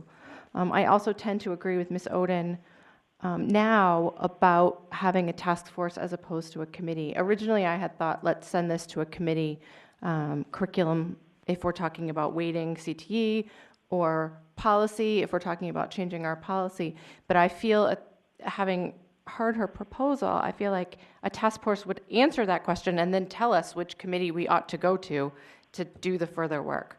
So I support it. I don't love the dates, the hard dates in there, simply because of the question of when the strategic plan will be done, but I can live with it.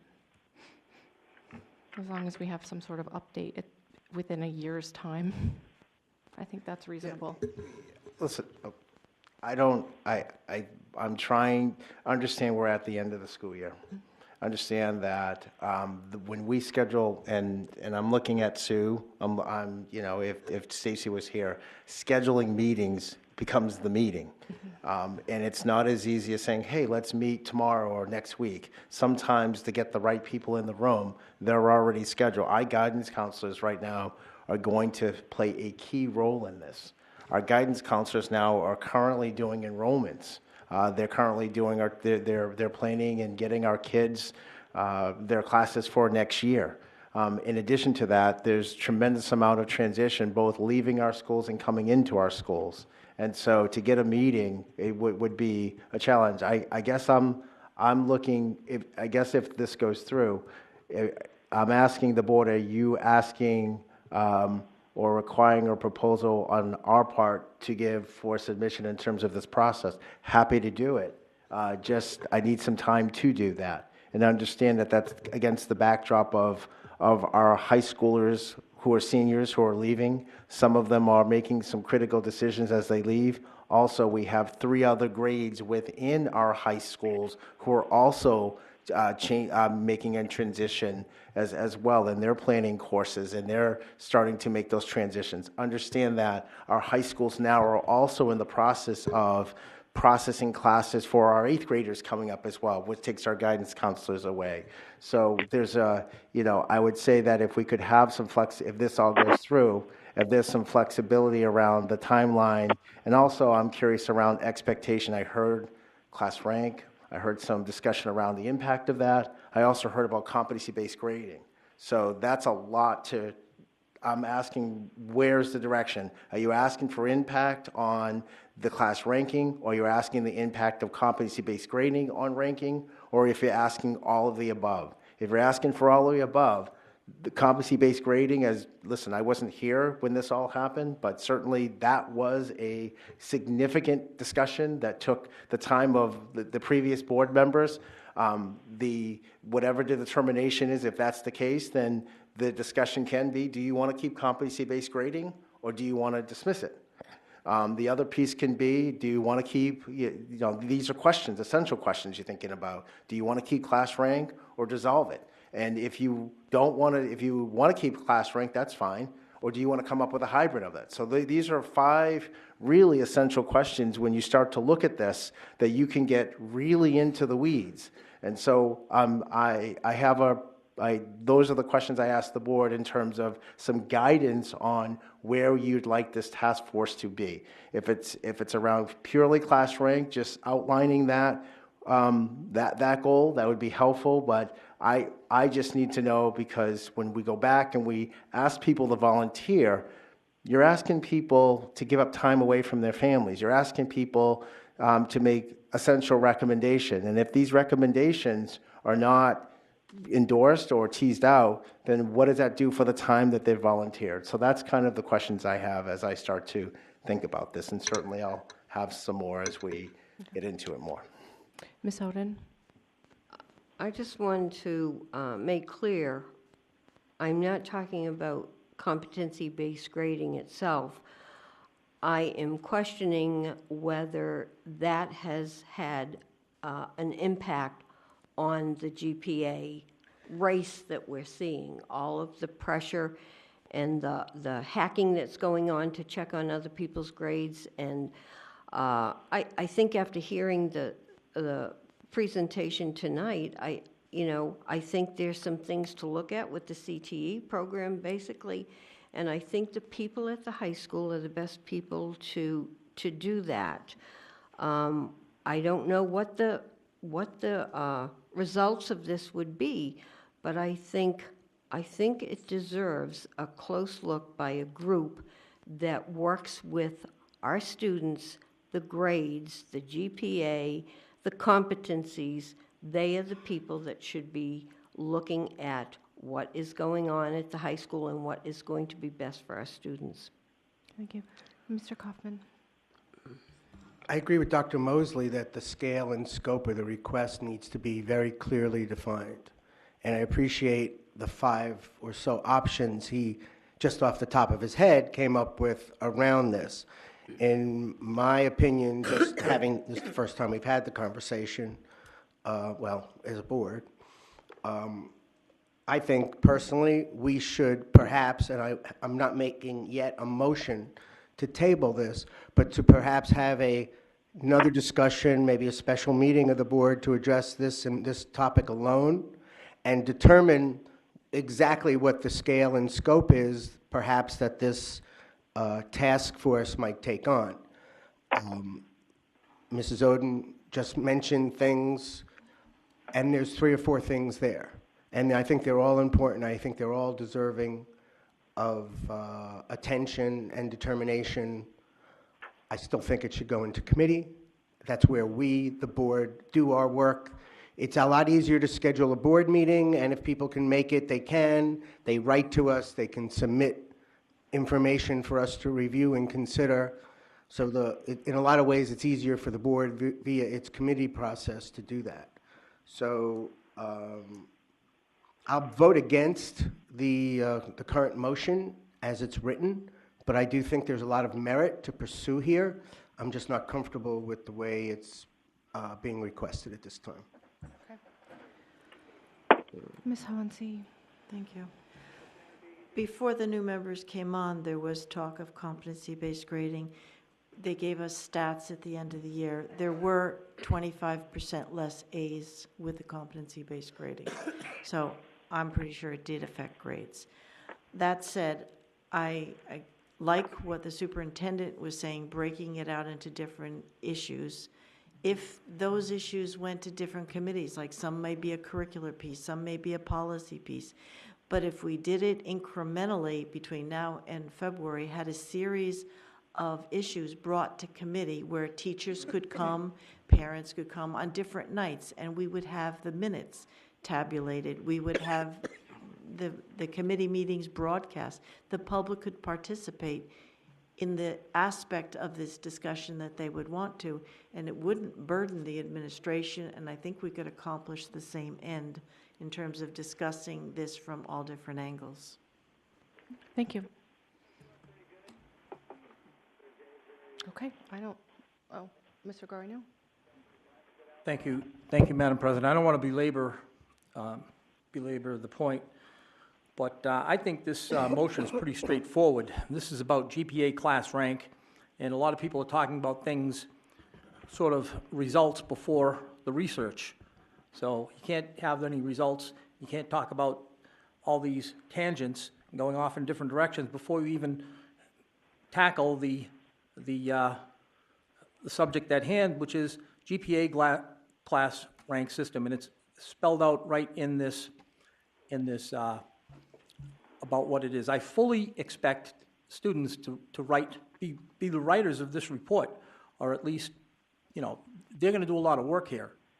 So, and I think they will, you know, I think they're very excited about this, and they're very focused on this. So I think we ought to give them the chance to do this for us.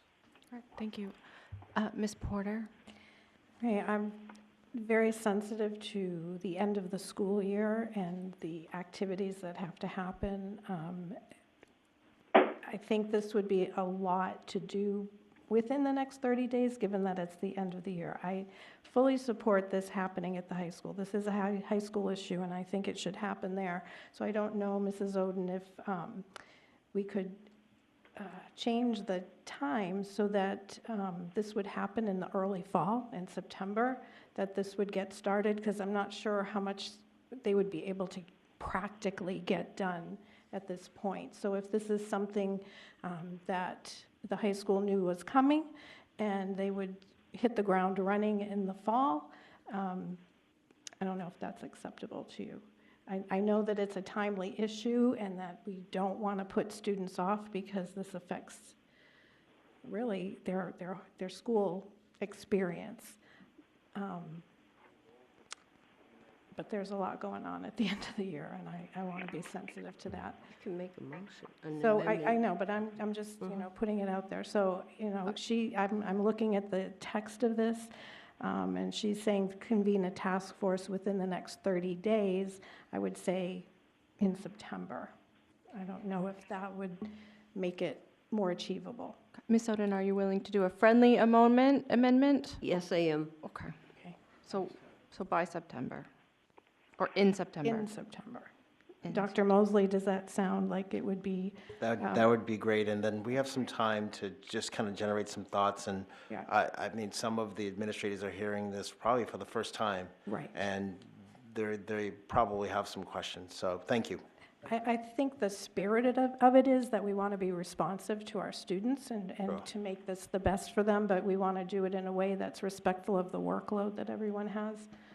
Thank you. I just want to make a quick point, Very that if we change this to September, that some of these students that were here today may have graduated in June. And they're the ones that are motivated, and if you started in September, you may not get the student involvement. I just wanted to make that point. Yeah, some of them were freshmen also, so. Oh, were some of them freshmen? Mhm. Oh, okay, all right. So, Ms. Hohensee? In 2016, when we changed it last time, we gave a 4-year in advance before we let it take effect, because we didn't want to adversely impact people.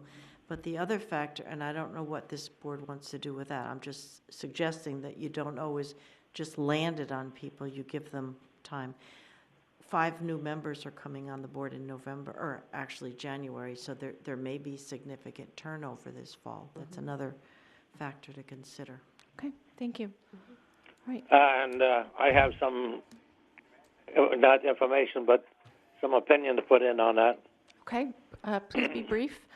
I will be very brief. I think that it's good to get the questions out, and you know, let people have a chance to mull on that over the summer, when is not under the pressure of the day-to-day activities, and then to start with a task force in September.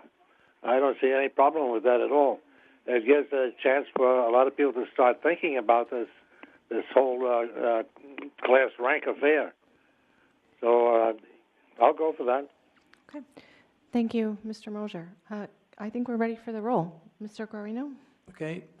On the motion that the Board of Education direct the superintendent to convene a task force in September headed by a central office administrator and comprised of administrators, teachers, guidance counselors, students, and parents from the high school level to study and evaluate whether the current GPA class rank system should continue to be used at our 2 high schools. Should the task force determine through its research and study that the current GPA system should be changed, the task force should have a suggested replacement for the current GPA class rank system. Final report of the findings and recommendations should be submitted to the Board of Education no later than February 15th, 2020. Mrs. Oden? Yes. Ms. Raymond? Yes. Mr. Kaufman? No. Mr. Mosher? Yes. Ms. Van Twyver? Yes. Mr. Guarino votes yes. Ms. Hohensee? No. Ms. Timmons? Yes. Ms. Porter? Yes. The motion carries 7 yeses, 2 noes. Thank you. All right, the next item under new business is the NTU Unit D Food Service Workers Sidebar Agreement. Is this able to be public? Yes, Dan's giving me Mr. Donovan's giving me a yes. Ms. O'Gara has her hand raised. I can speak to this amendment. Oh, fantastic, thank you.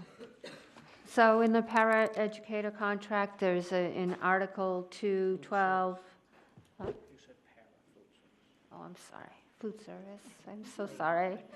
Food service in Article 2:12 and 2:13, there's 2 lines that read that Tier 2 employees who work a regular schedule of, it says currently 990 hours or more are Tier 2, and less than 990 hours are Tier 3.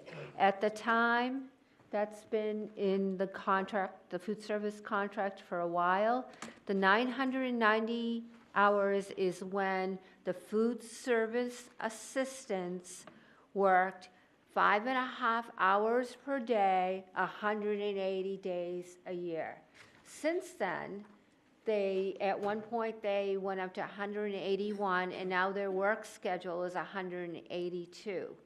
So rather than updating the 990 hours to the new annual hours, it's the same thing. It's Tier 2 are 5.5 hours or more worked in a day, and Tier 3 are less. There's no different, and it would be just easier to put it in the per day in case we have additional scheduled days added on to them. So it doesn't change anything in the contract. Okay. Mr. Kaufman? Is there an impact on the budget? There is no impact on the budget or anything in the contract. We're just saying it a different way to make it easier for everyone. Honestly, it would be easier for food service staff to read the contract and understand that if they're working 5.5 or more hours a day, that they're a Tier 2, and if they're not, they're a Tier 3, rather than putting 990 hours, which they can't relate to. Mr. Kaufman? Thank you. So usually when the board approves these things, it's already been signed by the union. In this instance, we do not have a signed document. There's a statement that says they agree to it. Just in the future, that's typically what we wait for. Like for the teacher's contract, we wait for the teachers to vote most of the time. No. But so in the future, could we do that? Give us a signed document, and then we can direct the board to approve a signed document rather than a blank document. Because your concern is that we might approve it, sign it, and then the There's union always that might say chance. no. Okay. Yeah, that's generally what we've done in the past. We've waited for a signed document. Okay, thank you. Ms. Hohensee? Move to approve. Okay. Second.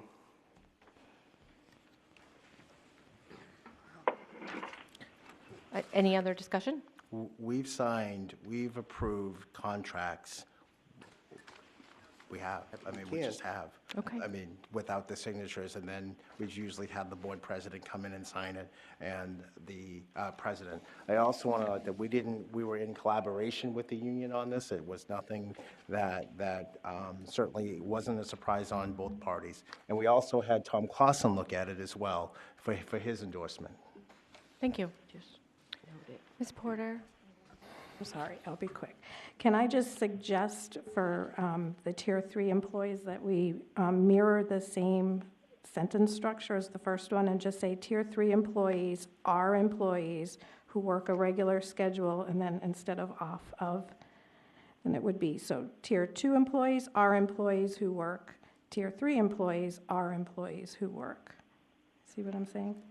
Yes, I don't have the contract language in front of me, but this may mirror what is currently in the Okay. contract with the 990 hours, and so that would be Okay. another change. But if it's already worded that way, I think, and then we didn't represent it correctly, we could obviously fix it. Okay. Thank you. Mr. Kaufman? I would argue we're here to approve it. That would be the end of it. I don't know that changing the contract at this time is That's typically. fine, that's fine. I'm just saying. Okay. On the motion to approve NTU Unit D Food Service Workers Sidebar Agreement, Mrs. Oden? Yes. Ms. Raymond? Yes. Mr. Kaufman? Yes. Mr. Mosher? Yes. Ms. Van Twyver? Yes. Mr. Guarino votes yes. Ms. Hohensie? Yes. Ms. Timmons? Yes. Ms. Porter? Yes. Motion approves 9-0. Okay, thank you. The next item on the agenda is the Memorandum of Understanding for the Air Force JROTC for 2019. Yes, I can speak to that. Okay, Mr. Kaufman, can you allow him to speak to it first? Make a motion. Go ahead, make your motion. Sure. Thank you. Move to accept and approve the AFROTC Memorandum of Agreement. Second. Okay. Now you can have discussion. Listen, I can't speak, it's late. Right, I think Okay. if we have all read it and we don't Yep, have questions, I don't see why we can't move to vote right away. Is that acceptable? That's fine. Can we move to make the vote, and then I want to just touch on something very, very brief after the vote. Go ahead. Can you take the vote, and then I can touch on it? Sure. Can you, go ahead, take the vote? Okay. On the motion to approve the Memorandum of Understanding for Air Force JROTC 2019, Mrs. Oden? Yes. Ms. Raymond? Yes. Mr. Kaufman? Yes. Mr. Mosher? Yes. Ms. Van Twyver? Yes. Mr. Guarino votes yes. Ms. Hohensie? Yes. Ms. Timmons? Yes. Ms. Porter? Yes. Motion carries 9-0. Okay, just very, very brief. This is, and we can probably talk a little bit more because we're going to have these two gentlemen back next week to talk about another agenda item. I just wanted to, I include the letter from the Department of Education, Department of Air Force, because our enrollment, you have to have 100 cadets, is that correct? And this year we had 98 cadets, and so that gives us a -2. So part of what we really want to do is that we really want to expand some recruiting. Particularly, we want to get our middle schoolers involved in this as well and to kind of plant that seed in them. And I just want to be very, very clear that this program is to instill a sense of, and I'm not going to do you any justice here, but a sense of duty, a sense of character, and it's not a automatic acculturation of military life or anything like that. In fact, it has that opposite effect in some cases. We've had some one of the cadets that presented is actually, he's been here a couple times, and he's actually going off to a university and not pursuing an Army career. And very, very briefly, Amanda, just talk a little bit about what the CTE program, very brief, Amanda, about what the CTE program is going to do to expand membership and kind of the exciting things that you've done with partnership with our AFJROTC program. Very briefly. Just want to share 3 things with you. We're really excited to bring the JROTC program under CTE for 3 reasons. 1, we can expand the marketing for them. You've seen our lovely brochures. You've seen that we have ambassador programs, so that would open up that avenue for JROTC. The second thing is JROTC has a APT program, which Ms. Scales was referring to earlier, where they go down to the middle schools and they speak to the middle school students about items such as bullying, career planning, and vaping. So what would be great is the JROTC folks would be able to go down to the middle schools and do these presentations. The last thing is, if we bring JROTC under CTE, then we can have sending schools bring their students to us. So previously, students have requested to take JROTC from other districts. They haven't been able to do that because they were not able to have transportation provided. So now it would bring an additional funding resource into our district. So those are the three exciting things, and I just want to finally say that I've been so impressed when I go into their classrooms and do observations. Ms. Scales is a JROTC member, and they really teach the students incredible leadership skills. These students are leading the classes, they're engaging their peers, so I just am really excited about the partnership. That's it. Thank you. Thank you. Do you require a vote from the board or from the curriculum committee to make that move to put JROTC under the CTE umbrella? There is a form we have to fill out with the state. So the answer is no. We've sent the initial letter in, and we've completed most of the paperwork. First, we had a meeting with JROTC. They were on board. Hudson also has their JROTC program under CTE, so we're just mirroring their approach. All right, great. I think it's fantastic, and I think that the JROTC has some pretty significant support from the board, so we're excited to continue the memorandum of understanding, and we're excited to see them under your umbrella. So, yay. And they do have 111 requests. Great. Okay. Thank you, gentlemen, for sitting here all evening. Okay, the last item on the new business was a request from Mr. Kaufman for an unaffiliated handbook review. Yes? Thank you. It's my recollection that we're supposed to do that every year. The last time I remember, Mrs. Oden was already starting to nod her head. She was the HR chair at that time, and we systematically, over a period of a couple of months, just chipped away and reviewed that document. To the best of my recollection, and I really have to defer to Mrs. Oden, I don't believe that the work of that committee ever made it to the board and was approved. So that work is sitting out there essentially needing to be redone. So I just wanted the board to be aware of a responsibility I thought about that was just floating out there that was left for at least maybe 2 years. I'm not exactly sure. Thank you, what Mr. year we did that. Okay. Thank you, Mr. Kaufman. I'm sorry, Ms. O'Gara? Hi, I still have the changes from 2016 for the non-affiliated handbook. It was put aside for the group that was forming the union, and that's what happened to that. So we can bring it forward again. You, if you remember, you were working on the complaint process in the handbook. So I have that. So just for my own clarity, you were working on a review in 2016, and then a group that was under the unaffiliated unionized, and so then we approved their contract. So now we need to go back to the unaffiliated and put it back on the HR committee to exactly do the review again. Okay, great. So do we need a motion to send it to HR, or are you guys willing to accept it into your queue? No, so what has to happen also is once we make those changes, then we have to have another HR committee, or I think it's a full board, where people from the non-affiliated group can come and voice any concerns for any changes that are made as well. Okay, so how do we ensure that that starts up again? So we should present what we have from 2016. There was a lot of work done then, and it was captured. And so we should present it at the next HR committee, if Mrs. Timmons is okay with that. Mr. Kaufman? Again, Mrs. Oden would remember better than I. I don't know if all the changes were ever incorporated into a single red line document. I don't remember that. I don't know. Dottie would remember. So, I mean, I believe, yes, the suggestions to change the document were captured, but I don't believe they were ever created into an editable document that could be approved. They are, and it wasn't just suggestions, it was changes that were deliberately made, and they were put into the document. Right, the only thing I would say is it would have to go to the HR, and I think you'd have to review the entire document again. The board did previous work.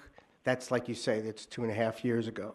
Right. So things have changed. A lot of the people who would have been covered by that contract, by that document, are no longer, they're covered by a union contract. Yep, and that makes perfect sense. So Ms. Timmons and Ms. O'Gara, you'll work on getting that onto an HR committee agenda? Yes. Once you make sure you've got all the red lines in one document. Okay.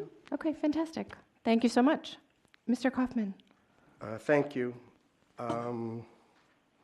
Let's see. So I would like to move that the board request an opinion from the Attorney General regarding our compliance with state law requiring public access to BOE documents. And if I can get a second, I'd like to speak to my motion. Second. Thank you. So over the past few months, the administration has changed the way documents are organized on BOE documents, board documents, minutes of BOE meetings, the way they are stored on the computer. And in the process, embedded links within board minutes are no longer accessible by, if you download the document and you click on the link within the file, it goes to what's called a 404 page, which is just a missing web page, no document. And I'm concerned that the changes done by the administration have caused us to be non-compliant with 91A, which says our meetings should be accessible and available, and we've chosen to do that online. While there may be a workaround, which was explained to me that going forward it will be okay, but all our historical board minutes are impacted by this change. And I would appreciate, as my motion suggests, an AG legal opinion on the matter, so we know if we have a problem or we don't. Okay. Thank you, Mr. Kaufman. As we discussed offline, our district's record keeping for minutes of board meetings is in paper form. They are all kept in binders, they're printed out, they're in binders at the district office. Any member of the public at any time can come and request board meeting minutes all the way back to when we were founded in 1800 and something. I don't recall the exact year. Those are all there, and they're available for the public to view and make copies of if they so desire. Were we to change our method of storing our official board minutes electronically as our official access point, then we would need to scan all of those minutes back to 18 whenever and make them accessible online in order to comply with the law. Therefore, the district's legal copies of everything are physical.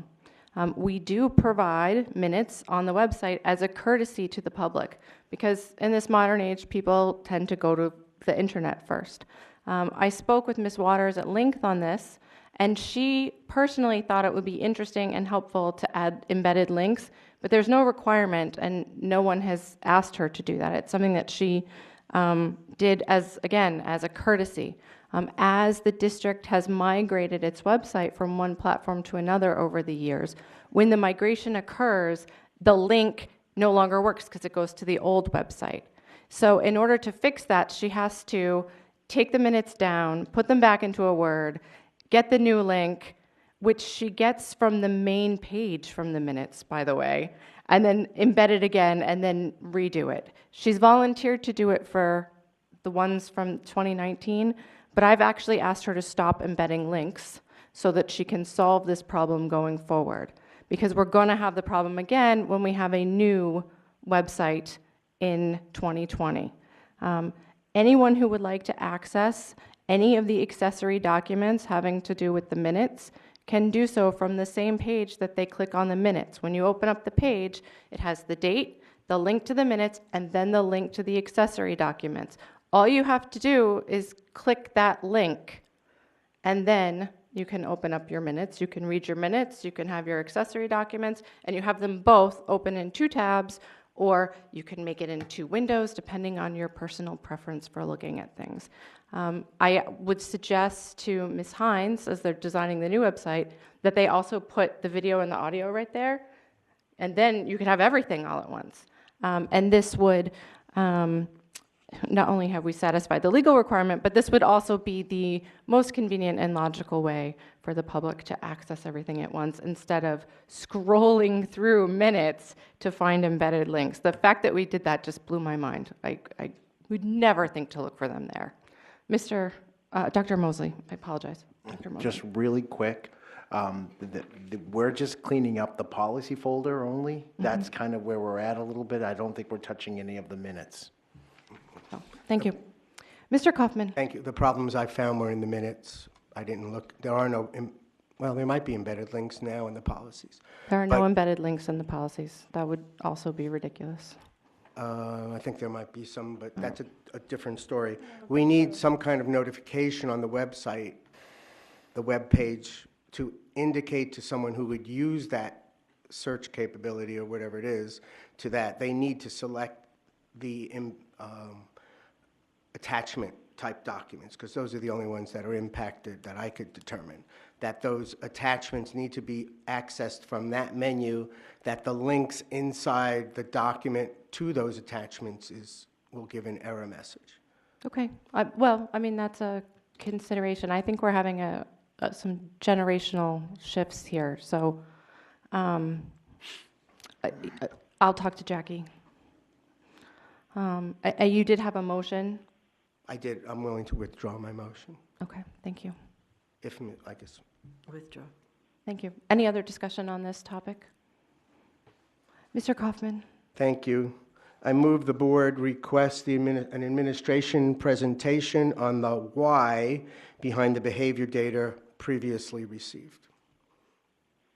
And I'd like to speak to my motion. Second. I don't understand your motion at all, so please. So previously, the board received a presentation from the administration on essentially the frequency, how often a particular type of offense occurred, how many suspensions or whatever. But we never, and I know I asked about it, Mrs. Oden expressed interest, we don't know why students are being detentioned or suspended or whatever. And I think it behooves us to understand the behavioral characteristics of our students. If we have to improve professional development around it, or if a new policy, if it's vaping, they're getting suspended or whatever for that. We need to know why, so the administration can have tools to deal with it. Right now, we just know how many. We don't know why, and I'm asking to know the why. Okay, thank you. Does X2 store the reason for a disciplinary measure? I know we have our JIC, and that lists all of the category offenses that could be there, but does it? There is some reference to the infraction. I'm sure that's the list of the behavior. I think Mr. Coffrin's asking the why, and that's a deeper conversation, and it's all individualized as well. Certainly we haven't done it since December, but certainly providing an update. There's a different level, there's a variety of conversations we've had at this level around discipline, and certainly putting that in a context, to be honest with you, is appropriate, actually. I think it is, because I think there's a lot of misnomers around that. The forum to do that, it's already, as I shared before, taking place at the middle school with the alternative program/discipline committee that's currently being run at the middle school with Donna. There's been some communication going on at the high school around that, and certainly at the elementary school, as I shared earlier, we've had about 7 to 8 different intervention programs district-wide that have come online that varies. So, that's a deeper discussion as well, and I've said it to the teachers and the union leadership. I don't really have an issue with one particular intervention program, but we have to choose one. And part of that challenge has been the transitions that this district has experienced over the last 4 or 5 years. So having a discussion at this level is pretty extensive. And so if it's something that you wanted to bring back to committee or something like that in a timely manner, I think that would be more appropriate. I do think it warrants a conversation, though, because I think it keeps coming up, not at this level, but at multiple levels, and I think having a productive and timely conversation warrants that. So it's just a question of the timing and where that takes place. So sending it to committee and we'd have that discussion, I think it'd be appropriate. but the timing is also pertinent too. And I would also say that we want to give the teachers and the principals time to really meet and come up with some ideas and a consistency around that too. So that's going to play another factor as well. Mr. Kaufman? Well, thank you for your support on that. My concern is the board has previously voted. I had requested that we have sort of like a special meeting devoted to that topic. The board voted it down. So this was my attempt to follow up on the previous presentation. So with that, which I'm looking to Ms. Van Twyver, which committee would be appropriate? Is that behavior?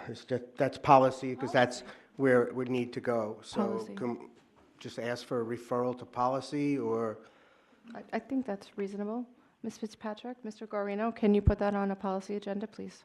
All right. Yes, we can. Okay. In that And then case, Ms. I'd like to withdraw my motion. Oh, thank you. And then Ms. Fitzpatrick will bring the data when that has occurred. Okay. Mr. Guarino? Thank you, Madam President. I move that we move on to public comments. Thank you. I don't think we need a motion to move on with our agenda. I would like to remind everyone that we voted to finish the items on the agenda, so I would prefer not to entertain anything else that is not on the agenda. Okay? Any further public comments? Okay, come on down. Deb, you know how to use the microphone, yes? Excellent.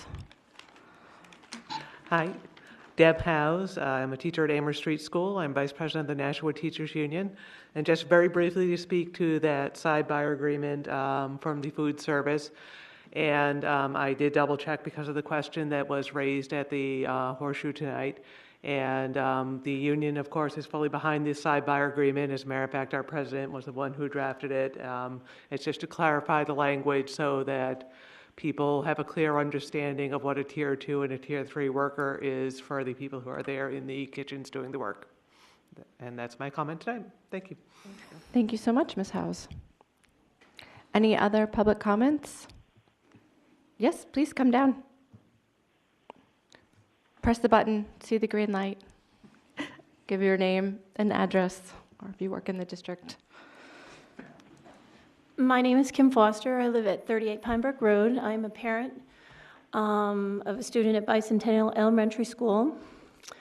I just wanted to bring to the attention the inequity of the recess that we've had since 2011 for our students. I did write something up, so if you can be patient, I'm going to read through it. So I'm requesting to restore a minimum of 30 minutes or increments of 30 minutes of scheduled daily recess for the 4th and 5th grade Bicentennial Elementary School students without reducing the existing physical education time. Recess is defined as unstructured student time, and that recess is scheduled with commingling of same grade students to maximize opportunities for socialization, emotional learning, and much more. I'm just going to give you a little bit of history and bring you to date. Really what this is about is I feel is old school ideology, kind of a loose end that needs to come full circle for reevaluation. The formula back in 2011 basically said more academics, greater student achievement. That hasn't been proven in some of the scores. However, more recess does yield more benefits for our students. In 2011, during former Superintendent Mark Conrad's term, recess for all Nashua elementary schools underwent modifications. Recess of what used to be 35 minutes was reconfigured into a tiered system. The current daily schedule for Bicentennial kindergartners have the original pre-2011 era of 35 minutes of recess. First through third graders receive 30 minutes, and our 4th and 5th grades, 20 minutes. Minutes from the board meetings and numerous articles in the Telegraph in August and September 2011 claims recess as a disturbance, cutting into class time during winter months with students getting in and out of their winter gear. I felt that this was time lost. It was felt that this was time lost and would be better spent on more academics. The plan for bicentennial was to add more math and reading enrichment programs, striking a balance, and I'm quoting, in the school day from the Nashua Telegraph on September 2nd, 2011. Well, that balance in academic enrichment time was actually awarded bicentennial's 4th and 5th graders at the cost of losing, at that time, was 15 minutes of recess. Since 2011, on reviewing bicentennial's report card under the Department of Education, math scores have shown a continued decline for 5th grade students, while reading scores have been consistently inconsistent, waffling few percentage points up and down. Though with good intentions, more academics did not show greater measurable academic achievement in the test scores.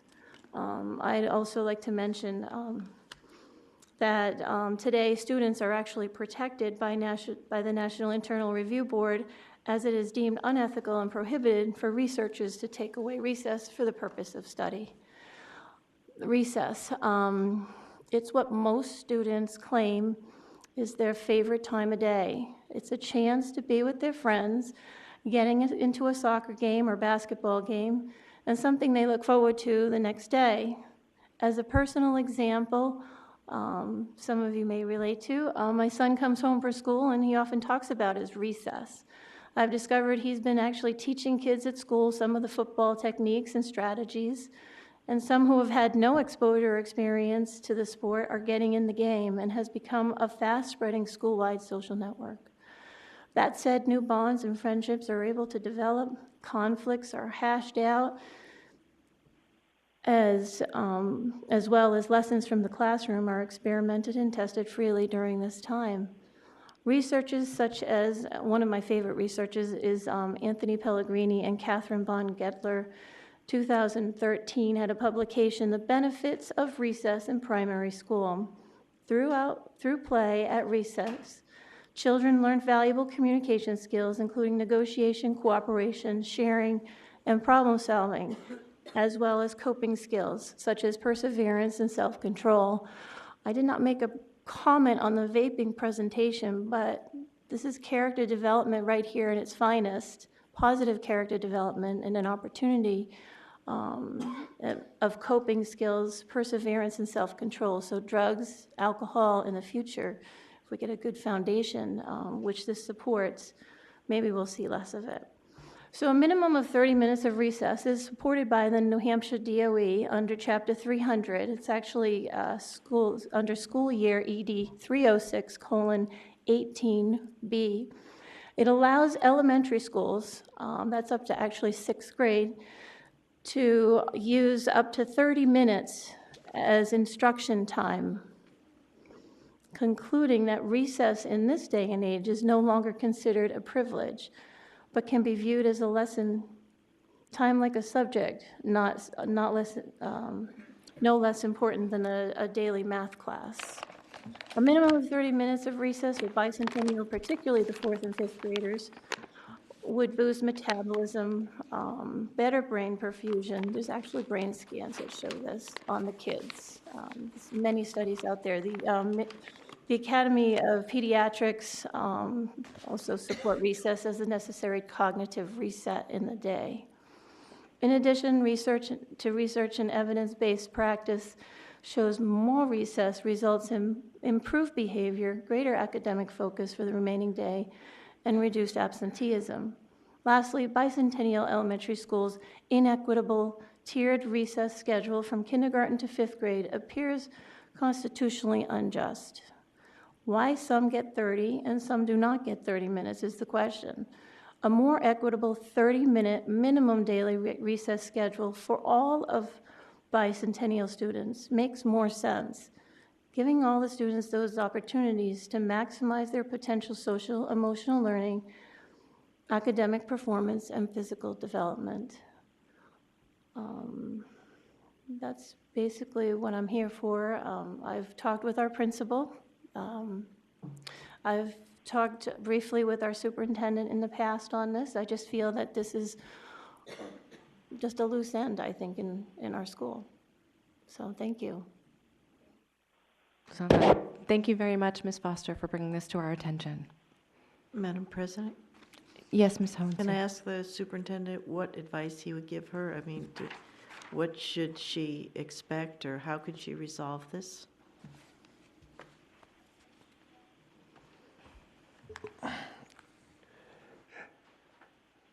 There's so many levels on this, and you and I have had extensive discussions around equitable recess. Listen, I think it's, I think there's some validation in what is being shared tonight. Listen, play is by far a lost art, and I would agree with you on that.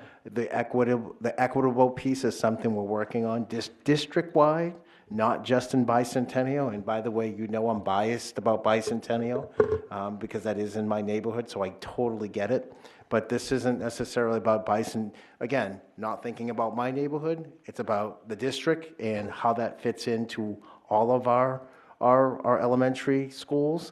There's an issue of coverage and what that feels like and contractual pieces.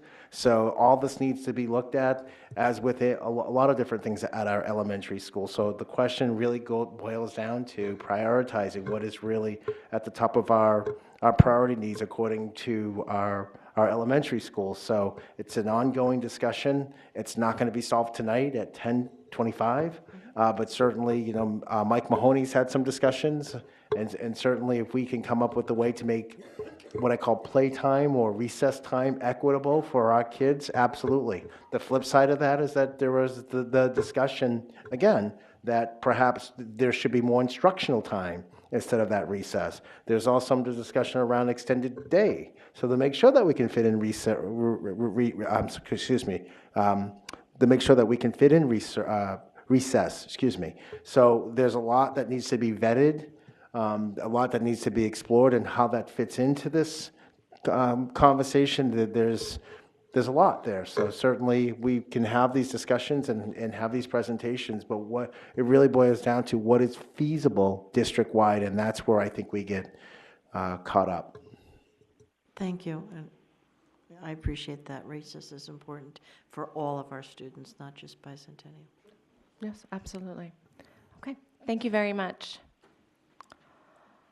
Okay, board member comments. Do we have any board member comments this evening?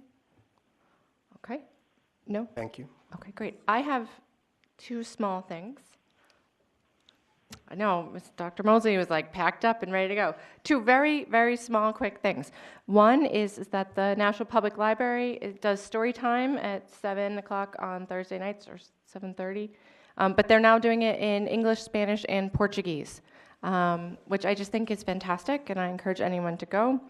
The second thing is, before our next board meeting, on April 17th at 5:30 p.m., we are having that presentation on social emotional learning here at North, and I encourage any teachers or parents or anyone who watches this who's interested to attend that so that they can start the conversation on what that looks like. That is it. If nobody else has anything, I would, oh, okay, Ms. Timmons. It's just an announcement. On Thursday, the boys and girls are giving out the Teachers Award. We were all invited. Hopefully, as many as our board members will go. It's possible. It was a fantastic time last year. I will be there again this year. Okay, thank you. Okay, then I would entertain a motion to adjourn. Move to adjourn. Second. Fantastic. On the motion to adjourn, Mrs. Oden? Yes. Ms. Raymond? Yes. Mr. Kaufman? Yes. Mr. Mosher? Yes. Ms. Van Twyver? Yes. Mr. Guarino votes yes. Ms. Hohensie? Yes. Ms. Timmons? Yes. Ms. Porter? Yes. The meeting is adjourned at 10:28.